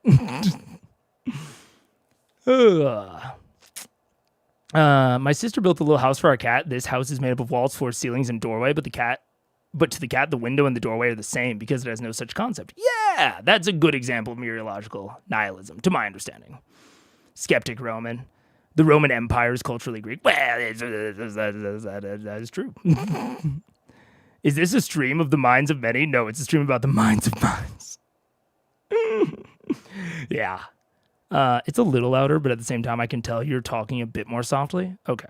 I'll try to keep going down on it. That's good to know. But hey, you know what's silent? Watching Critical Role. Very common metal. So. Oh. Wait, fuck. Anything we should be worried about? All of that was based off of me wanting to copy the new lore into the transcripts, and I never even did it. I forgot about it. Okay, let's grab all of this. Let's see. There's no history check. I forgot about this. Okay. Now I will say, a number of large-scale battles. If it's not the fucking actual lab of Vecna, it seems like it might be. And honestly, if I had to guess, I'm like 50-50 on whether or not Matt would make this the actual lab of Vecna. Because I know that the lab of Vecna exists within Wildmount. And I have a feeling, based on the fact that I know it exists in Wildmount, that it will be relevant. However, I'm 50-50 on whether or not Matt would want to introduce it now as a part of the hook, or if it will be a quest location that they have to travel to. Like, if it will be like, this is like maybe, I don't know, another ritual site or a ziggurat or a, one of his underlings' lab, maybe the Raven Queen's lab, I don't know. But I'm 50-50 because I think there would be benefits to both in terms of storyline pacing here. And it really just depends on like what the actual contest against Vecna will look like. Because I'm going to be frank with you guys. After the stuff that we just got about the Siphon going into the Shadowfell, I am nearing 100% confidence that Vecna is the last big bad. Like, I would not only be shocked, I would be actively and like negatively like confused if it wasn't Vecna, or at least something incredibly close to Vecna. Like, maybe I'd say I'm at like 90% it's Vecna, like 10% it is Chained Oblivion guy. The old god of death. What's his name? Chained Thurisdon. I'd give it like 90% it's Vecna. 9% it's Thurisdon. Like 1% it is something else. If it is something else, I will be flabbergasted. So no more primordials. No more primordials, man. We've just gotten so little in terms of evidence for the primordials. Like, the primordials are a good example of me looking for connectedness, and like as the story goes on, it's just not there. Like, we just don't get more evidence ever. And so, like, I am the further away we get from primordial evidence, the less and less I consider it a viable theory. So I'm just going to be talking as if it is going to be Vecna. Take it with an implied asterisk of, I didn't get spoiled. I don't know that it's Vecna, but I would be shocked. Especially, I will say, it's not actually a spoiler, but it is something that, like, it is like cultural knowledge that is informing my decision of, I know that Vecna is a named character in Stranger Things. One of the other huge touchstones in terms of like getting people into D&D.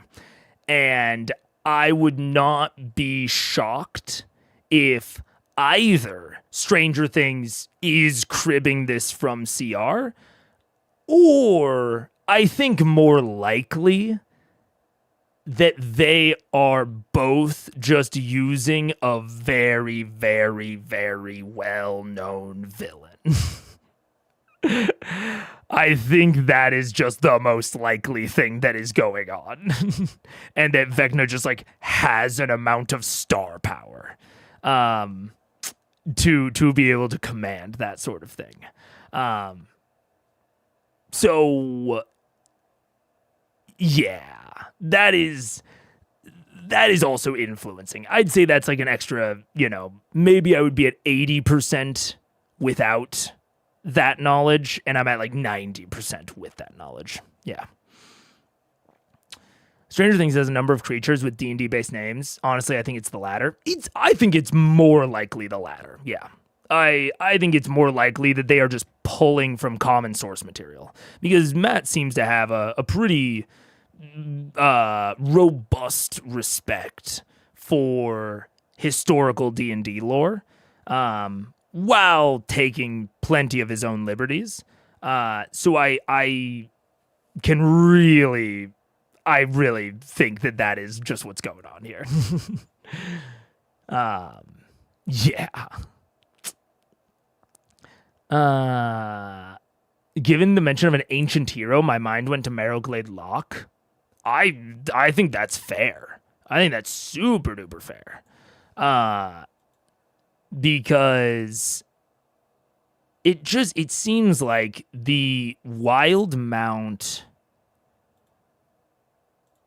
which is interesting. This is some evidence, I would say, towards my like migration theory of like basically like the troublemakers like went to different continents, because we know that there were witch hunts in fucking Marquette around the time of within the Age of Arcanum, because we know that Opash got banished. And this is saying, a number of large-scale battles that took place towards the end of the Age of Arcanum took place on Wildmount. And it is to the extent that Xhorhas has been, like, broadly decimated. Which I know that that's a misspelling of Xhorhas, right? I think someone said it. Yeah. It has an X in it. And so I'd say there's an amount of credence to the idea that early on in the Age of Arcana, necromancy was more centered in Marquette and then slowly migrated to Wildmount, where it was more permissible, then leading up to the Calamity. It's also interesting. This makes sense to me, but it's not something I've seen like so directly. It appears that the way that Matt is considering like an age, which I don't know if this is how people, I don't know how this works in actual like historical analysis, I guess, or categorization, but he's saying here, from what I'm feeling, is that he's saying that the Calamity, probably the Calamity and the Second War, are wrapped into the Age of Arcanum. So the Age of Arcanum ends when the Second War ends. Not it goes Age of Arcanum, end of Age of Arcanum, and then Second War, end of Second War, current era. It seems that the Second War is looped in, the era kind of extends and encompasses the Second War. I don't think that would change any of my theorizing, but I'm keeping it in the back of my head because I'm now starting to take a lot of the lore a lot more seriously because I know he's working on the setting book. It's largely a Badlands, Betrayer Gods, and Prime Deities. Prime Deities, fucking shout out. Let's go. I can talk about them now with a fucking actual term. I love that. Let's see. Oh. Sorry, excuse me. I've got a weird thing in my nose. The whole western side of Wildmount, fairly lush and functional. Xhorhas. So this is Xhorhas. The whole, like, barren, cracked, destroyed. Herethus, the name at least, stems from a hero that fell in battles long ago. Clearly not a hero that had any fucking vestige on him. Or at least one that the Sphinx felt like giving them directions to. Entities battling gods. May have to wait. The title, or at least the location there, to something ancient and old, may have to deal with this time period of entities battling gods. That's the best you can make out. The mines are well known, the platinum mines, blah, blah, blah, blah. Okay. I mean, this honestly gives me hope that there will be a final plot hook. There will be a final arc plot hook in these fucking mines. Which would, not absolve everything that I've critiqued it for, but it would be a positive for me. Yeah. I mean, if the 100-Year War was just a single year, it would probably not count as its own thing. It's true. I didn't know how long the war lasted. So this is, I'm not saying that you're like revealing it right now. I'm not taking to mind that it's like 1 year. But I was not certain whether it was a 100 years war type scenario or whether it's a 1 year, 2 year, 3 year. And this is certainly making me lean towards the more fast side of things. But I was picturing both the first and the second war to be on the longer timescales. Maybe not quite 100 years, but long. And this is definitely implying that at least for the second war, it was a little bit shorter, possibly. We'll see. Would it be a spoiler to confirm or deny that Vecna is a historic D&D character? It is one of the few things I am vaguely aware of. I am aware that Vecna is a historical D&D character with death orientation. I know all of the lore that I've gotten from CR so far, and I think the only thing I might have been directly told by chat, although I don't remember if I already knew this or if chat told me, is that there's a lot of like left-hand path occult imagery when it comes to Vecna. I don't know how much of that is rooted in like real life historical left-hand imagery and how much of that was just like cribbed for its symbolism and then like took on a new sort of meaning with Vecna. I have no idea. I don't know if Vecna has like a fucking mecha left hand or something. I don't. But I know that there is general left-sided imagery when it comes to Vecna. So that's about the extent of what I know. And then everything that I've gotten from CR, which is like patron saint of secrets, oriented to the god of death, etc., etc. It came up during the Briarwood arc. Yeah. We talked the most, I think, directly about Vecna during the Briarwood arc. Yeah. I think you actually asked for confirmation from the chat. That's possible. That might be why it lives in both areas in my head. That which the age is never completely confirmed. Interesting. Okay. Let's get to this mine. Let's see. Gods attacking us? Nope. That's about it. Try a run. Oh man. No, but really, like, that's where the battles took place, huh? So this ancient being could be from potentially... Or it could not. Yeah, that was forever Whatever it is, ago. it's not leaving the mine. Alright. I mean, we're running off on a lark, but we've raked ourselves in the faces before. Yeah, if we die, we die. Oh God, I don't want to die. We're not going Well, to no die. one wants to die. Yeah. Once again. Don't say it, Keyleth.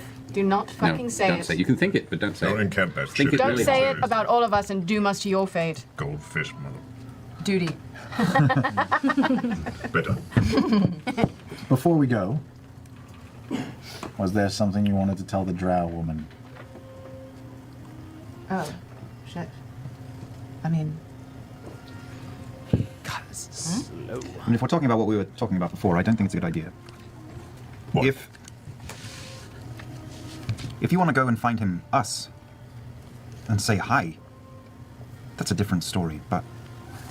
I would like to point out that this same person you are so adamantly protecting from our scrying or our spying or our finding is the same person who shit in the middle of a temple so that he could watch Pike.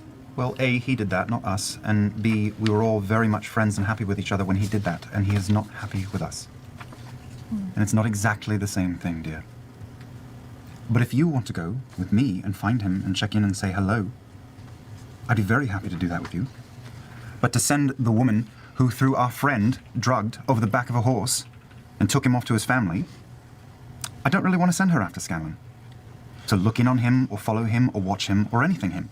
It didn't sound like his father wanted him dragged back on the back of a horse, and it happened anyway. She doesn't seem very trustworthy to me. Yeah, she's cool, so what? I just realized I have the other half of the stone, the traveling stone. Yeah? That we gave Scanlan. Yeah. I could pop in on him anytime I want. Or he could pop in on you anytime. Yeah. Really? And he hasn't. If he has it still. Yeah, maybe he threw it into the Maybe ocean he for all did. we knew. Oh, that would suck because That it would would be be in the awful. ocean. He would die. yeah. That would be really, really shit if he did It that. would be a massively dickish move. That What was an very interesting smart, use of the Rob. stone. Hey! Wow, that happened. If they missed that high five and In straight your to my face. face. Oh. Anyway, my point still stands. Once we wrap up here, if you want to go find him, I will go with you. And do what? Convince him to come back? No. See if he's okay? Ask him how his year's been? Yeah. Basically. What about just a location and she has to stay unseen? You know, like, I know Keyleth can scry and stuff, but Could make her walk first into the mines. Yeah, you didn't want me to even scry on him, and now we're talking about just popping in on him? I Yeah, feel but like there's a weird crossing of that the was a line. year ago. I'm over that sentiment. Oh, man, Yeah. dog. Yep. You guilted me very hard on Yeah, that. yeah, You yeah. made me feel kind of shitty. This is grog evolved. No, you kind of got it Awakened? right. Just go with it. Exalted? Exalted grog? yeah. Absorbed. Yeah. Mhm, exfoliating. You done been woked. Woked. He is So- a bit of a mirror. you look very So woke. woked. Yeah, you're very, very Woked. woke. No, but seriously, what are we Quite doing? roped. I don't think we use that mercenary to walk into a mine. I'm not sending her to a death.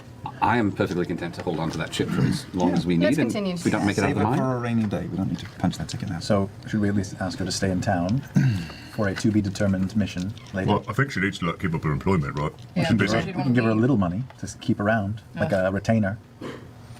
No. I can give her a little money. I might need her. She was employed through. She's reachable through employment. We can just find out how to reach her when we. Oh yeah, that one. She might be gone.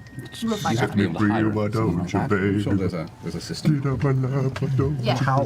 We have no idea how she was hired in the first place. We'll ask her how to hire Can you her. ask her? All right, well, then let's do that. Yeah. And no one has heard from him at all over the course of the year. Who? Oh, well, I mean, he writes me all the time, but outside of What? that. Really? No, none of you? Scanlan does? She's messing with you. That was very mean. You promised you'd keep that secret. She has a mean streak. I have so many secrets to keep here. So many. I'm mad for a long time. I know one of them. When she farts, it sounds like a duck. It really does. That's kind of cute. Yeah. Yeah. We go find All right, so you go ahead and you find Fart awkwardly, and we're going to yell imposter. Drow. Kareen. All right, so you find Kareen. She's That's how we know. she lets you know that she was just around the corner where the estate was, and let you know where to find her. And there's a That's the last one. it's kind of like an open tent lounge area. She's just currently drinking water and eating a little bit of dried meat. And as you approach, she kind of stands up. She still has her illusion on. She still has her pale skin. You get the sense that drow in general are not. They don't have the easiest time walking through large societal establishments. You returned. So, what have you need of? We have no mission at this moment, but we may call on you shortly after we return. Very well. Can we find you here, or will you be gone? I have no interest in staying in this city in particular. I generally prefer to stay around Vashlau. Where's that? Vashlau is to the west of here, about 25 miles southeast of Port de Mali. Port de Mali. If you wish to contact me, you can send a missive to Vashlau, or if you have access to a practitioner of the arcane arts, perhaps a sending would be sufficient. Sending. Okay. Definitely. All right. Well, stand by. We'll call you. Thank you for your time, and we'll be in touch. Very well. It was just business. Sorry about your horse. Yeah, fair trade. She gets up and gathers her satchel over the side of her shoulder. Not until we meet again. And she nods and then just walks out into the darkness of the night. Kill her. Never to be heard from again, because we'll I forget that slowly we draw had my that gun. connection. Wait till she's just Oh. Yep. 10 meters out. My God, things are going wrong. Yeah, exactly. No checks to track her down. No attempt to make finding her a challenge. It is. I just realized I was talking loud. Yeah, it is. It is very in credit to him. I think that's one of the better ways that he could have moved on this scene, because none of them were particularly all right, let's go and find her. None of them were really moving the scene forward. They were just kind of chit-chatting, which is absolutely fine to let go on for a little bit. There's nothing wrong with that. But I think that Matt let it go on for long enough and transitioned them out of it very quickly, very well, because they were debating about how are we going to get in touch with her and what are we going to do, and they immediately find her, and she's like, hey, this is how you get in contact with me. Peace. And now we can go on to here. And Matt says, so what are you guys doing? seems like a little bit of a default, just like kind of gut instinct coming out. Because I think if he was still in the like fast-paced scenario, maybe making a direct reference to like, okay, how are you guys getting there? Are you taking Mistwalk? Because they already pretty much laid out a plan. So at this point, you can just ask them, are you doing that plan? In order to not just to soft push them towards just doing it and not debating it anymore. Because if you just say, what are you guys doing? They might continue to debate. Now, if a button pusher general over here has his way, as I think he should, hopefully they just hit the road. But you certainly run a risk if you don't kind of remind them of the plan and like just give them a yes or no. Because I think they're much, much less likely to say, no, we're not doing the plan that we decided on. So it's a much quicker way to get them into it. All right, so what do you guys do? You're Let's Misty Step, trying to kill Are we this gonna do a Windwalker. Misty Step tonight, and then that way we can cover everything? Yeah, and then go into. Yeah, what time is it? We're you're in the evening now. Okay, You're, Let's Misty Step go now, so there. you can Yeah, talk let's about go. it in the morning. Yeah, Misty Step is a very different spell.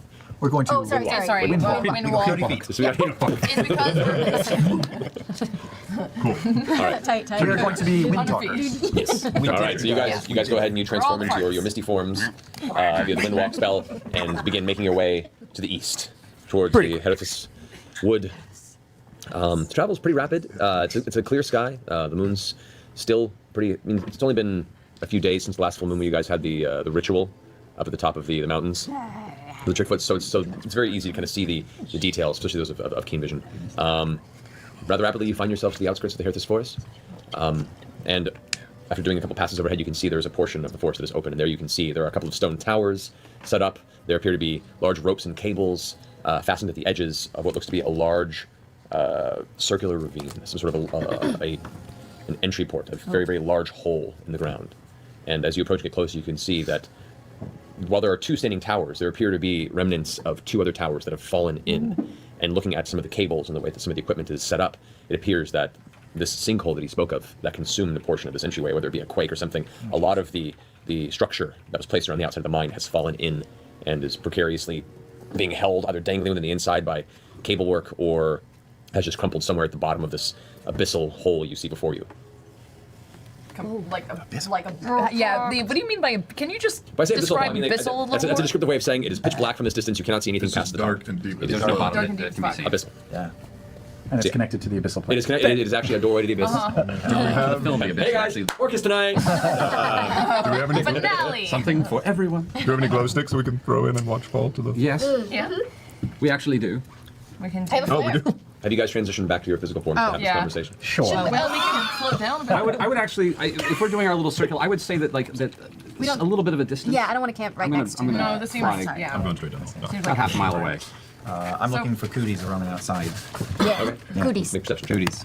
Oh, That's all right. Get it? 24. Did you get it? No, he's right here. Just missed. Dang it, 24. Can't get him with the 24. paper towel. Okay. Excited about this one. It was really obnoxious. You start coasting over the edge, and you can see there are broken carts and crates. You can see the remains of what seem to be a couple of humanoid bodies, mostly picked away to the point where there's just kind of slightly pinkish bone from whatever dried bits of muscle or blood that remained. The rest of the flesh and organs pulled from or dissolved. You're not sure. What? I think a cure wounds, a light cure wounds. Can we would talk to probably- dead? Yeah, Can we first of all. dead Can talk to talk? dead. They don't talk back, but yeah. Let's do that. Oh yeah, you can't. Let's talk to dead. Find out what killed Talk to him. dead. Before we go We in haven't and that. materialized it, have we? Did we? Were he still? Yeah, we'll You can still use land like perception a little check, bit away.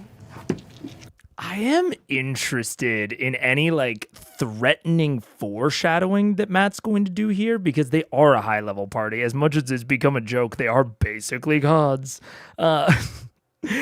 And two dead bodies with their skin picked off is like, I don't know, it's scary like in the abstract, but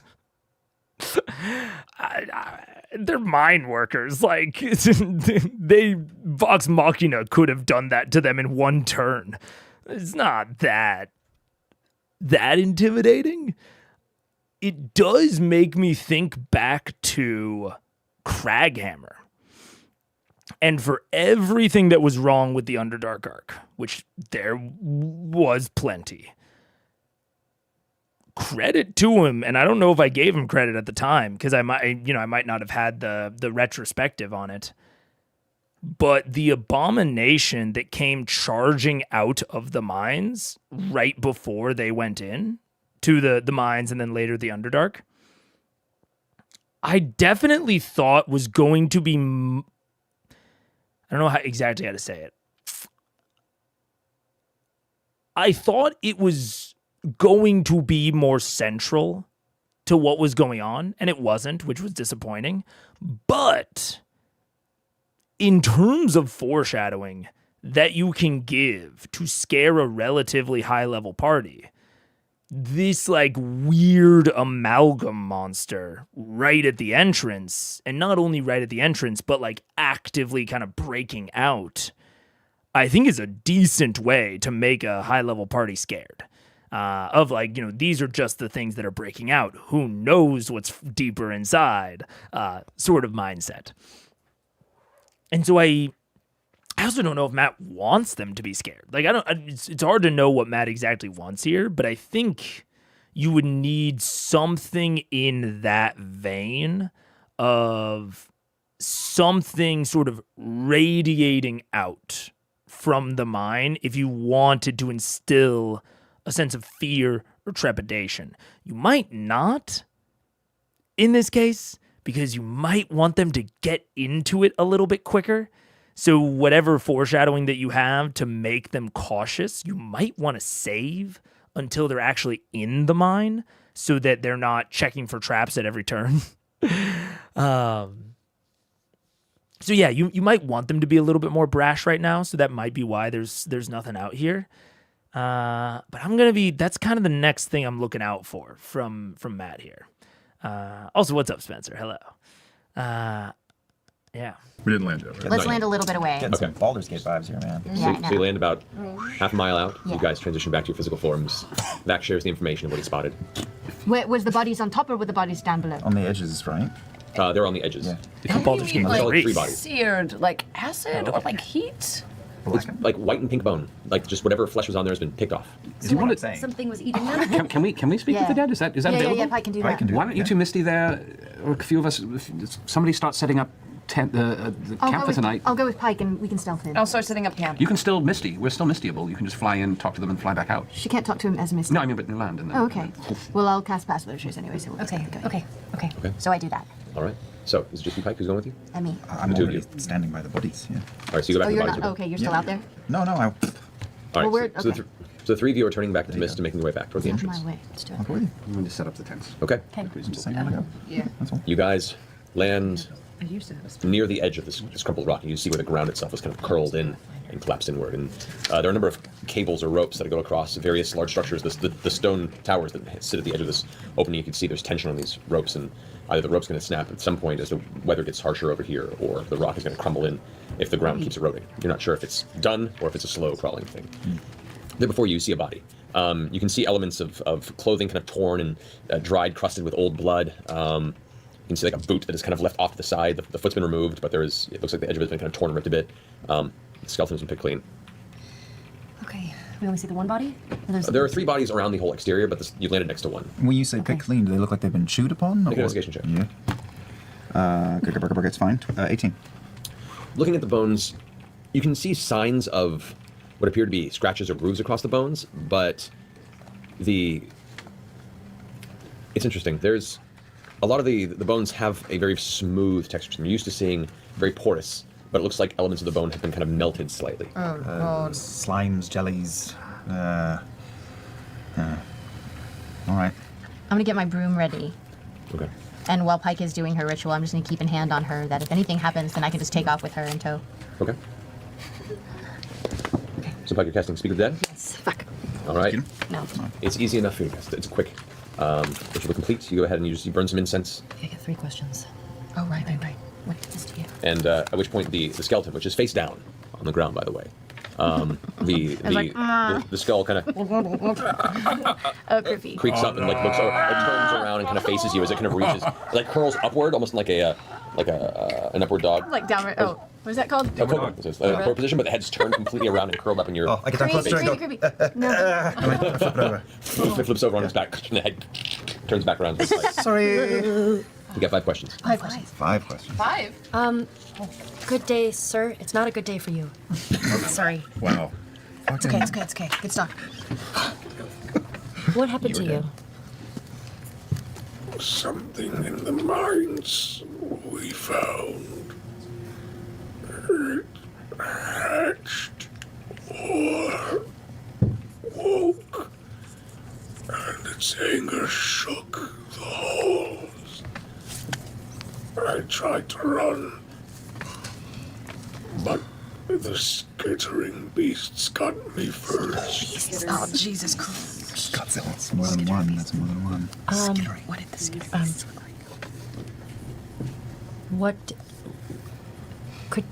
What did the skittering beasts look like? Oh, and my drink. Didn't get him fully. Yeah, he's a dick. Large, hard carapaces, pincers, many legs. Like spiders. Or carrot, like, Umberhole? Land crab. I thought Umberhole had many legs. Is this gonna be... I have sort of a weird prediction. But I'm seeing hatched and woke, the skittering beasts, large hard carapaces, pincers, many legs. I have an immediate theory as to what these are, which is leading me in a direction about what these might be. Because especially given the melted or dissolved bones and such. Okay, let me pull them off screen so that I can surprise everyone. Wait, let's see. Okay, I think the skittering beasts are going to be. Let me make sure I'm not like totally out of base. These have like a dissolving attack, right? Yup, they have an acid spray. Okay, I'm think I'm onto it. The one I'm less sure about, but that I'm leaning towards, especially with us just talking about Matt's fondness for using kind of classical monsters and NPCs and such. I think that the skittering things are one of my favorite underground monsters. They were very present in my first campaign. They are the Onkegs. And they're a good horde monster for a very high level party. Because they have a burrow speed, which is one of the things that parties are typically lacking in compared to something like fly, right? Flying monsters are basically irrelevant to high level parties. Burrow speeds, not as much. And the great thing about a burrow speed is that even if you take it to where like the tunnel doesn't collapse behind them, right? If you take it to where it like forms a hole, then you can have one person enter that hole, but not typically more. And you can easily have the Onkeg swerve to prevent line of sight from people outside the hole. So it creates a really good objective for something like a barbarian or a monk or a fighter. Really any of those kind of close-up melee classes that are very tanky and want to be doing like single target hunting. Rogues. And they have acid spray, which totally fits in with what with what we're talking about, and they have CR2. So when you're going up against a party of 7 level, I think they're like average 15 adventurers, you can throw quite a lot of Ankegs at them before things go wrong. But when you have all of that CR for the encounter, when you have the experience for the encounter so spread out amongst, say like 10 Onkegs, probably not 10, that'd be too many, maybe 5, 7, whatever. It depends on how they encounter them. And that's kind of the point. When you have it so spread out, it's really easy to mid-encounter control the difficulty of the encounter just by having all of the Ankh eggs make subpar decisions. It's kind of hard, or it's not hard, but it's less effective when you have a single combatant that, you know, represents all of the XP of the encounter that makes subpar decisions, because even their subpar decisions are going to be still pretty effective just naturally because of how high of CR they are. Whereas when you have these lower level CRs, subpar decisions, poor positioning, not making full use of their resources, like all of these things can spell almost instant death for a lower CR monster. So it means that you have a lot of flexibility and a lot of room to really pump up the encounter. Like, honestly, you probably could put 10 Ankh eggs in there, and this party could probably have no problem with that. Even though, off the top of my head, that seems like maybe too high of... Actually, no, that's only like... I mean, on rough estimation, that's 20. But the numbers on each side wouldn't be that different, and they have 7, so their numbers get pumped a little bit. Honestly, 10 is probably not bad on just gut instinct. I'd have to calculate it more, but there's a lot. All that is to say, there's a lot that you can do. They also have this variable AC, which is really fun especially for things like melee.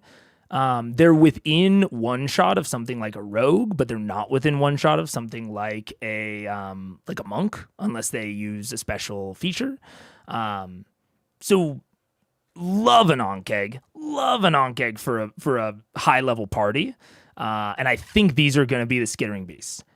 Now, given the overall vibe of an Ankh egg, and given what they're talking about with hatched or woke, given what they are talking about with, where is it? Ancient, birthed improperly, all of this, it's deep within the earth.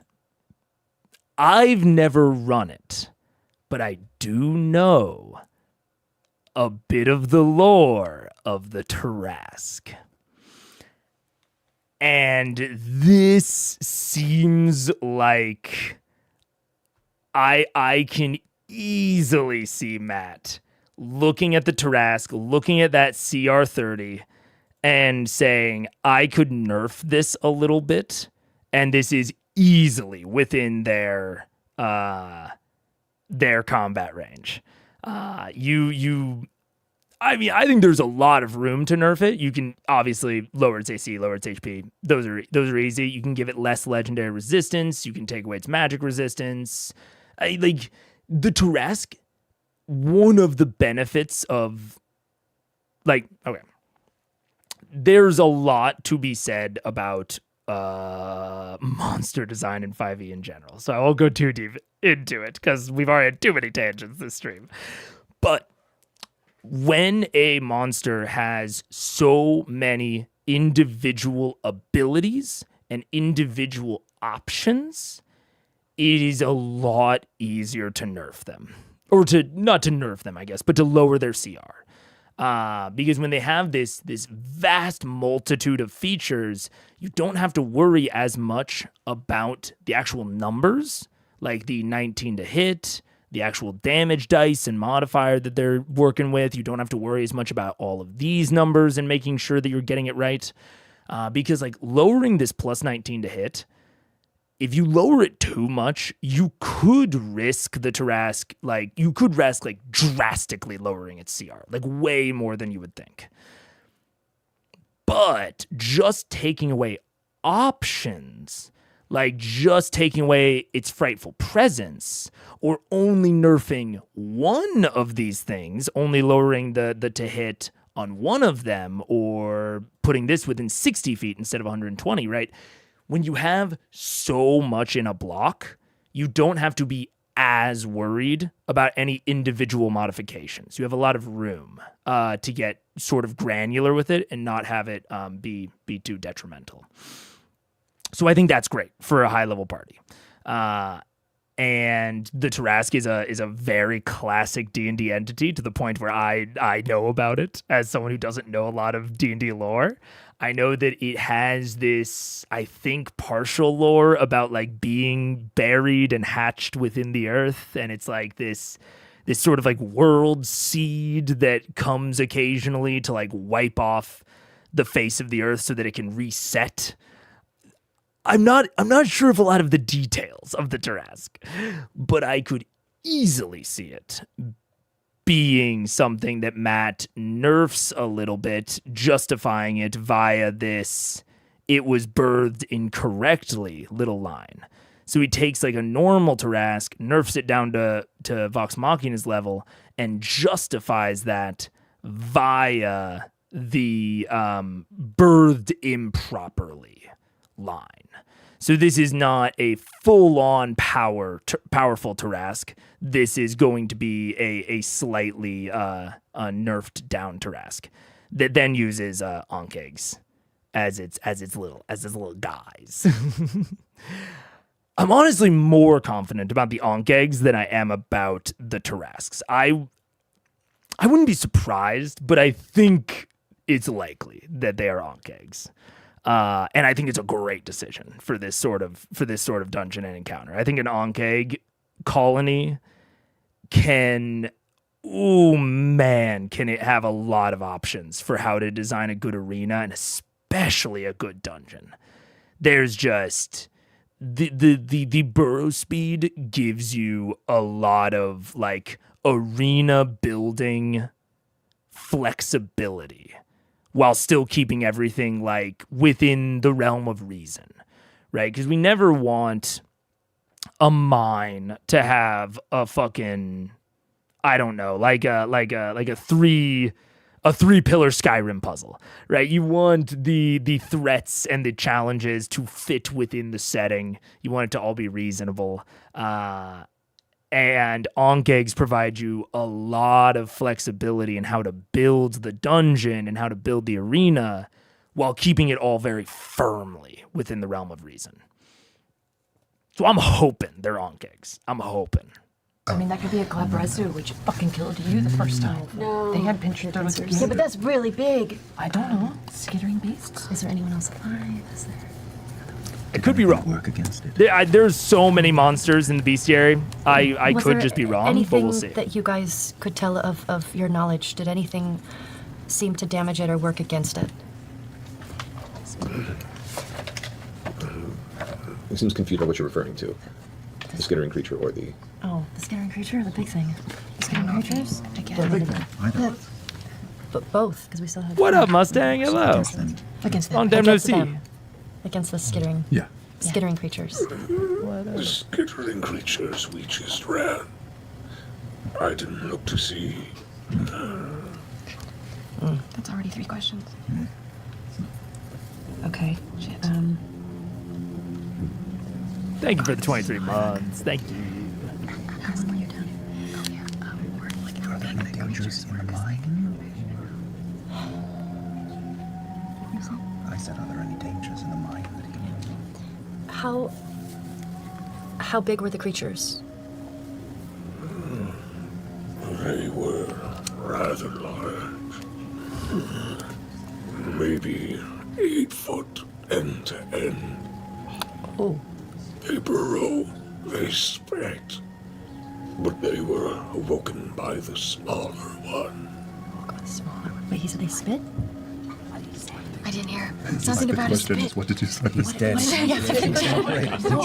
he say? What did he say? You gather what he said was. No, they the skitterers, they bite, they spit, but they were awakened by the smaller one. Smaller one. What? Wait, it's bit. What's the smaller one? What the fuck is that? What can you tell us of the small one? Yeah. They spit. Maybe acid or something, right? Probably Yeah, if they were all melty. Yeah, they're smooth and they're just like... Is there anything that you can tell us about the smaller one? It was like a baby. Baby Tarask. It hatched too early, Maybe it's not that it was like birthed improperly in technicality. So it's smaller compared to what it should be. It cried out and everything fell. I mean, that might just be, that might just be colorful language. Maybe. I don't know. I'm less confident about the Tarask, much more confident about the ant kegs, and I'm excited to see the ant kegs. I'm sorry you've been in bad health. I'm hoping getting better. Good. I'm glad you're getting better. Lurking a bit and watching the VODs. Hey, I always respect a lurker. That's me. And I love my chatters. I like them both. They should only ask for questions and leave. Just leave the body forever waiting for the fifth. Would that be torture? Does the soul have to return to the body? Is that how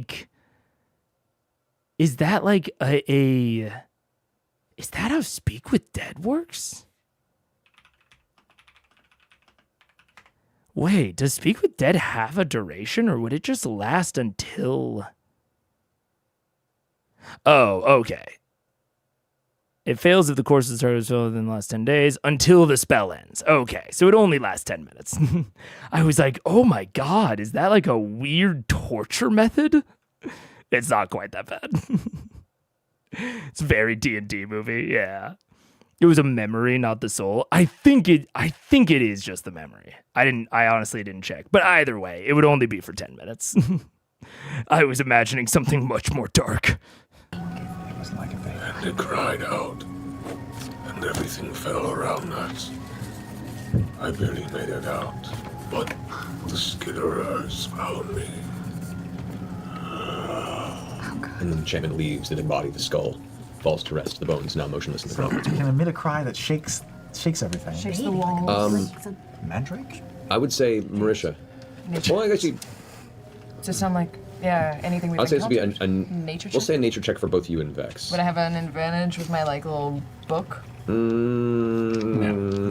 Not for this in particular. It'd be like creature back in Stillland. Yeah, I don't think that's what it is. No, and we have tales of mandrakes, and they scream. Yeah, no. did this sound like the thing with the pincer sound like something we fought though before? It's not something you've encountered before necessarily. I mean, yeah, Awesome. that don't Best suck. thing I've ever heard. 19. 19, okay. We're going in. And Vex? Nature check. Yeah.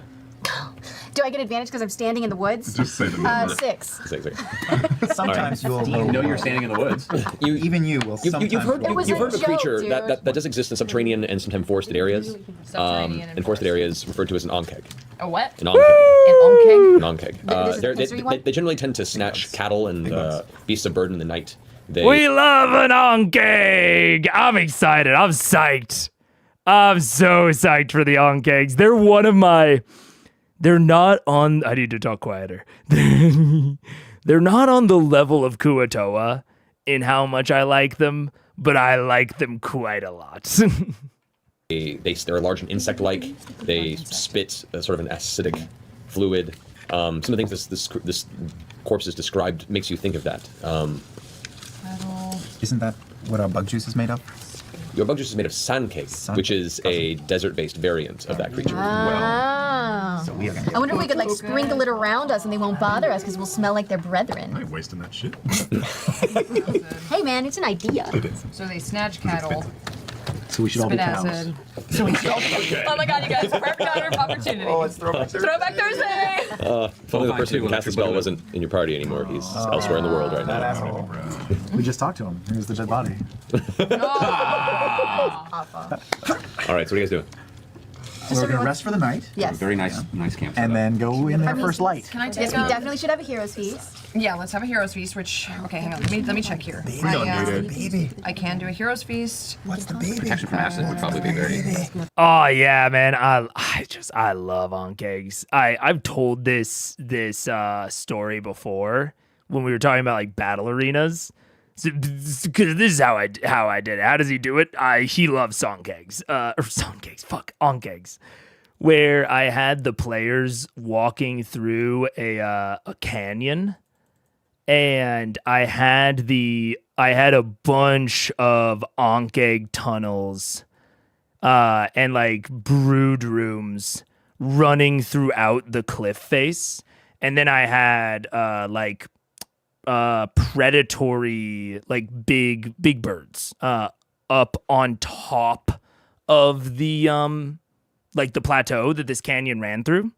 And so it was either they could go through the canyon, and they didn't know what was in the canyon, but, you know, they understood a choke point when they saw one. And so it was like they could either go through the canyon or they could walk across the top of, like, the mesa and potentially have to deal with the predatory birds. What are those called? Like an eagle or a falcon? Not beasts of burden. Birds of prey? Is birds of prey the opposite?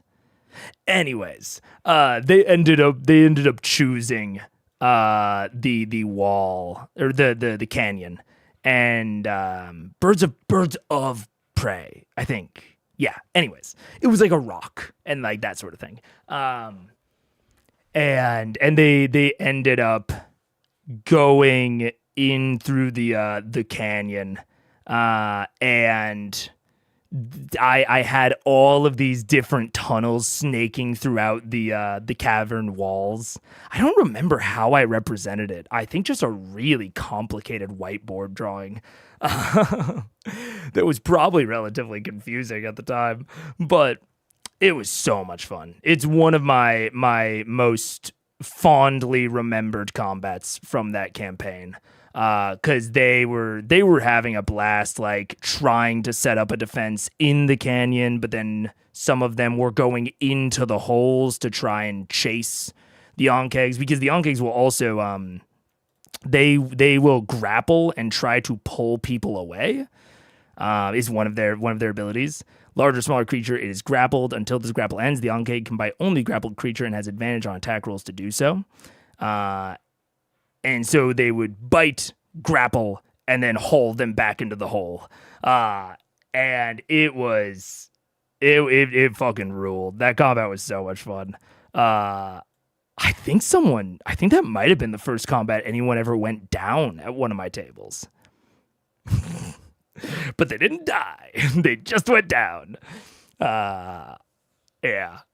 I wonder if my players even remember that. I think it was probably more fun for me than it was for them. But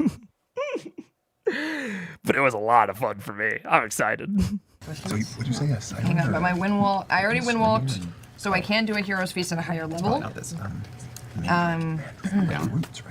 All right. I also want to do a 5th level commune with nature. Okay. With level commune with nature. What should I ask? What should I ask that we don't already know? I mean, is there any nature down there? It's a mine. It's all rock. How many of them, maybe? Well, I can like kind of see in like a How 3 mile view. does the hole go? I kind of was thinking that. How deep does the hole go? And maybe can we figure out how many of them are down Instantly there? gain knowledge of up to 3 facts of your choice about any of the following subjects as they relate to the area. Terrain, bodies of water, prevalent plants, minerals, animals, or peoples, powerful celestials, fae, fiends, elementals, or undead, influence from other planes of existence, or buildings. Yeah. Okay. Choose 3 of those. First and foremost, influences from other planes of existence. Okay, so as you focus and commune with nature, the plants kind of speak to you in this series of images and thoughts that essentially get the idea across to you that there is something planar involved here, but it's very old and long dormant, recently awoken. Okay. Planar. Long dormant, Long dormant. recently woken. Dormant. And what have you? Horizontally. Misconceptions. Fucking baby ancient dragon. Okay. Stoked. So Planar. something planar. Send us to like a fetal day. 2 more questions. Yeah, that was like our very How deep first do we do? fight. Oh, we can't do how deep is the mine? No. Yeah. No, I can't. You It's can. a terrain Terrain. question. Yeah, you could. So terrain, yeah. How deep does this mine go? Maybe you can ask where the thing is in the mine. I think I can, right? Can I like sense the location of where? You can ask whereabouts this thing is. Yeah. That's a good question. The nature tells you the sinkhole goes down for about a quarter mile. And it lies at the very bottom. It's straight down. It's just straight down at the bottom of it. 400 meters, y'all. It's the meteor in the star. So No it's problem. like this, and then the little baby thing at the Apparently, bottom, yeah. and then The whole ground just kind of collapsed inward. Meters. And the entity lies at the bottom. Okay. I think I'm understanding because they're occasion the cast, both Matt and the players, are occasionally seeming to have theater of the mind, like mental representation miscommunications, essentially. And I just realized I think it's about how they're imagining what a sinkhole looks like. Like Matt is saying that the sinkhole goes down for about a quarter mile, and then like the motion that Ashley just made, I think they are imagining, and I'm honestly not sure if they're right or if I'm wrong or right, or if they're wrong or right. I think they are imagining something literally like this, where it is just like open air in between, and that this sort of conical shape goes all the way down for a quarter mile. That's what I think they're imagining.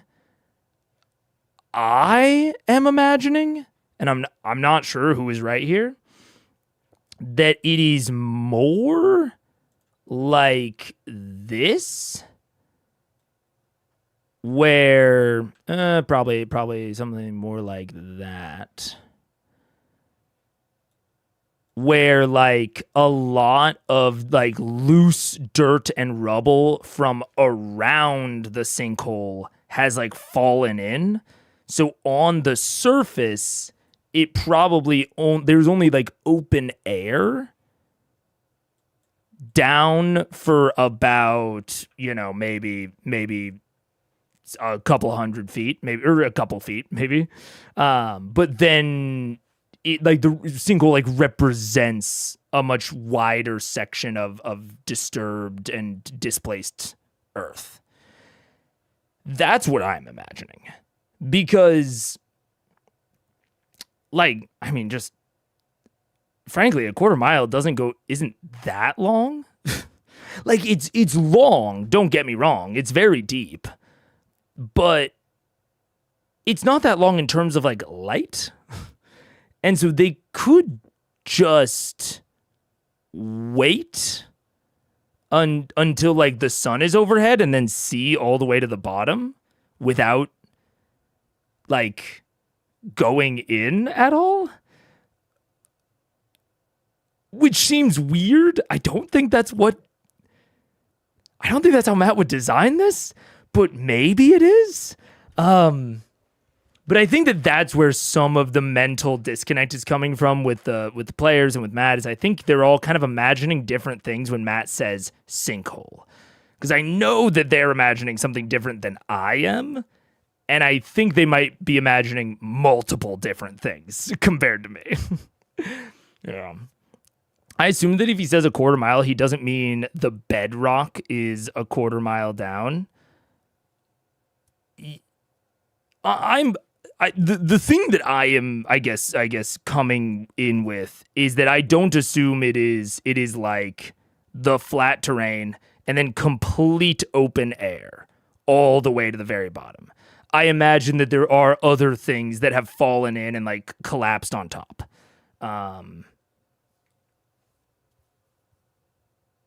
I could be wrong. And either way, honestly, a sinkhole is an interesting choice. I think it's evocative, and I haven't really thought about it too hard before now, because it's evocative of this destruction and collapse and ruination. Like, it has a lot of feel to it, but I'm struggling to imagine it as an interesting environment, unless what Matt means by sinkhole is different than what I imagine as a sinkhole, which I think it might be. So it's a good, I guess maybe example of limitations of language and maybe describing things in multiple different ways, or like, I don't know, clarifying, but they're doing a good job of clarifying. I honestly don't really think anyone's doing anything like super duper wrong here. I think it's just a weird disconnect that might not come up until they try to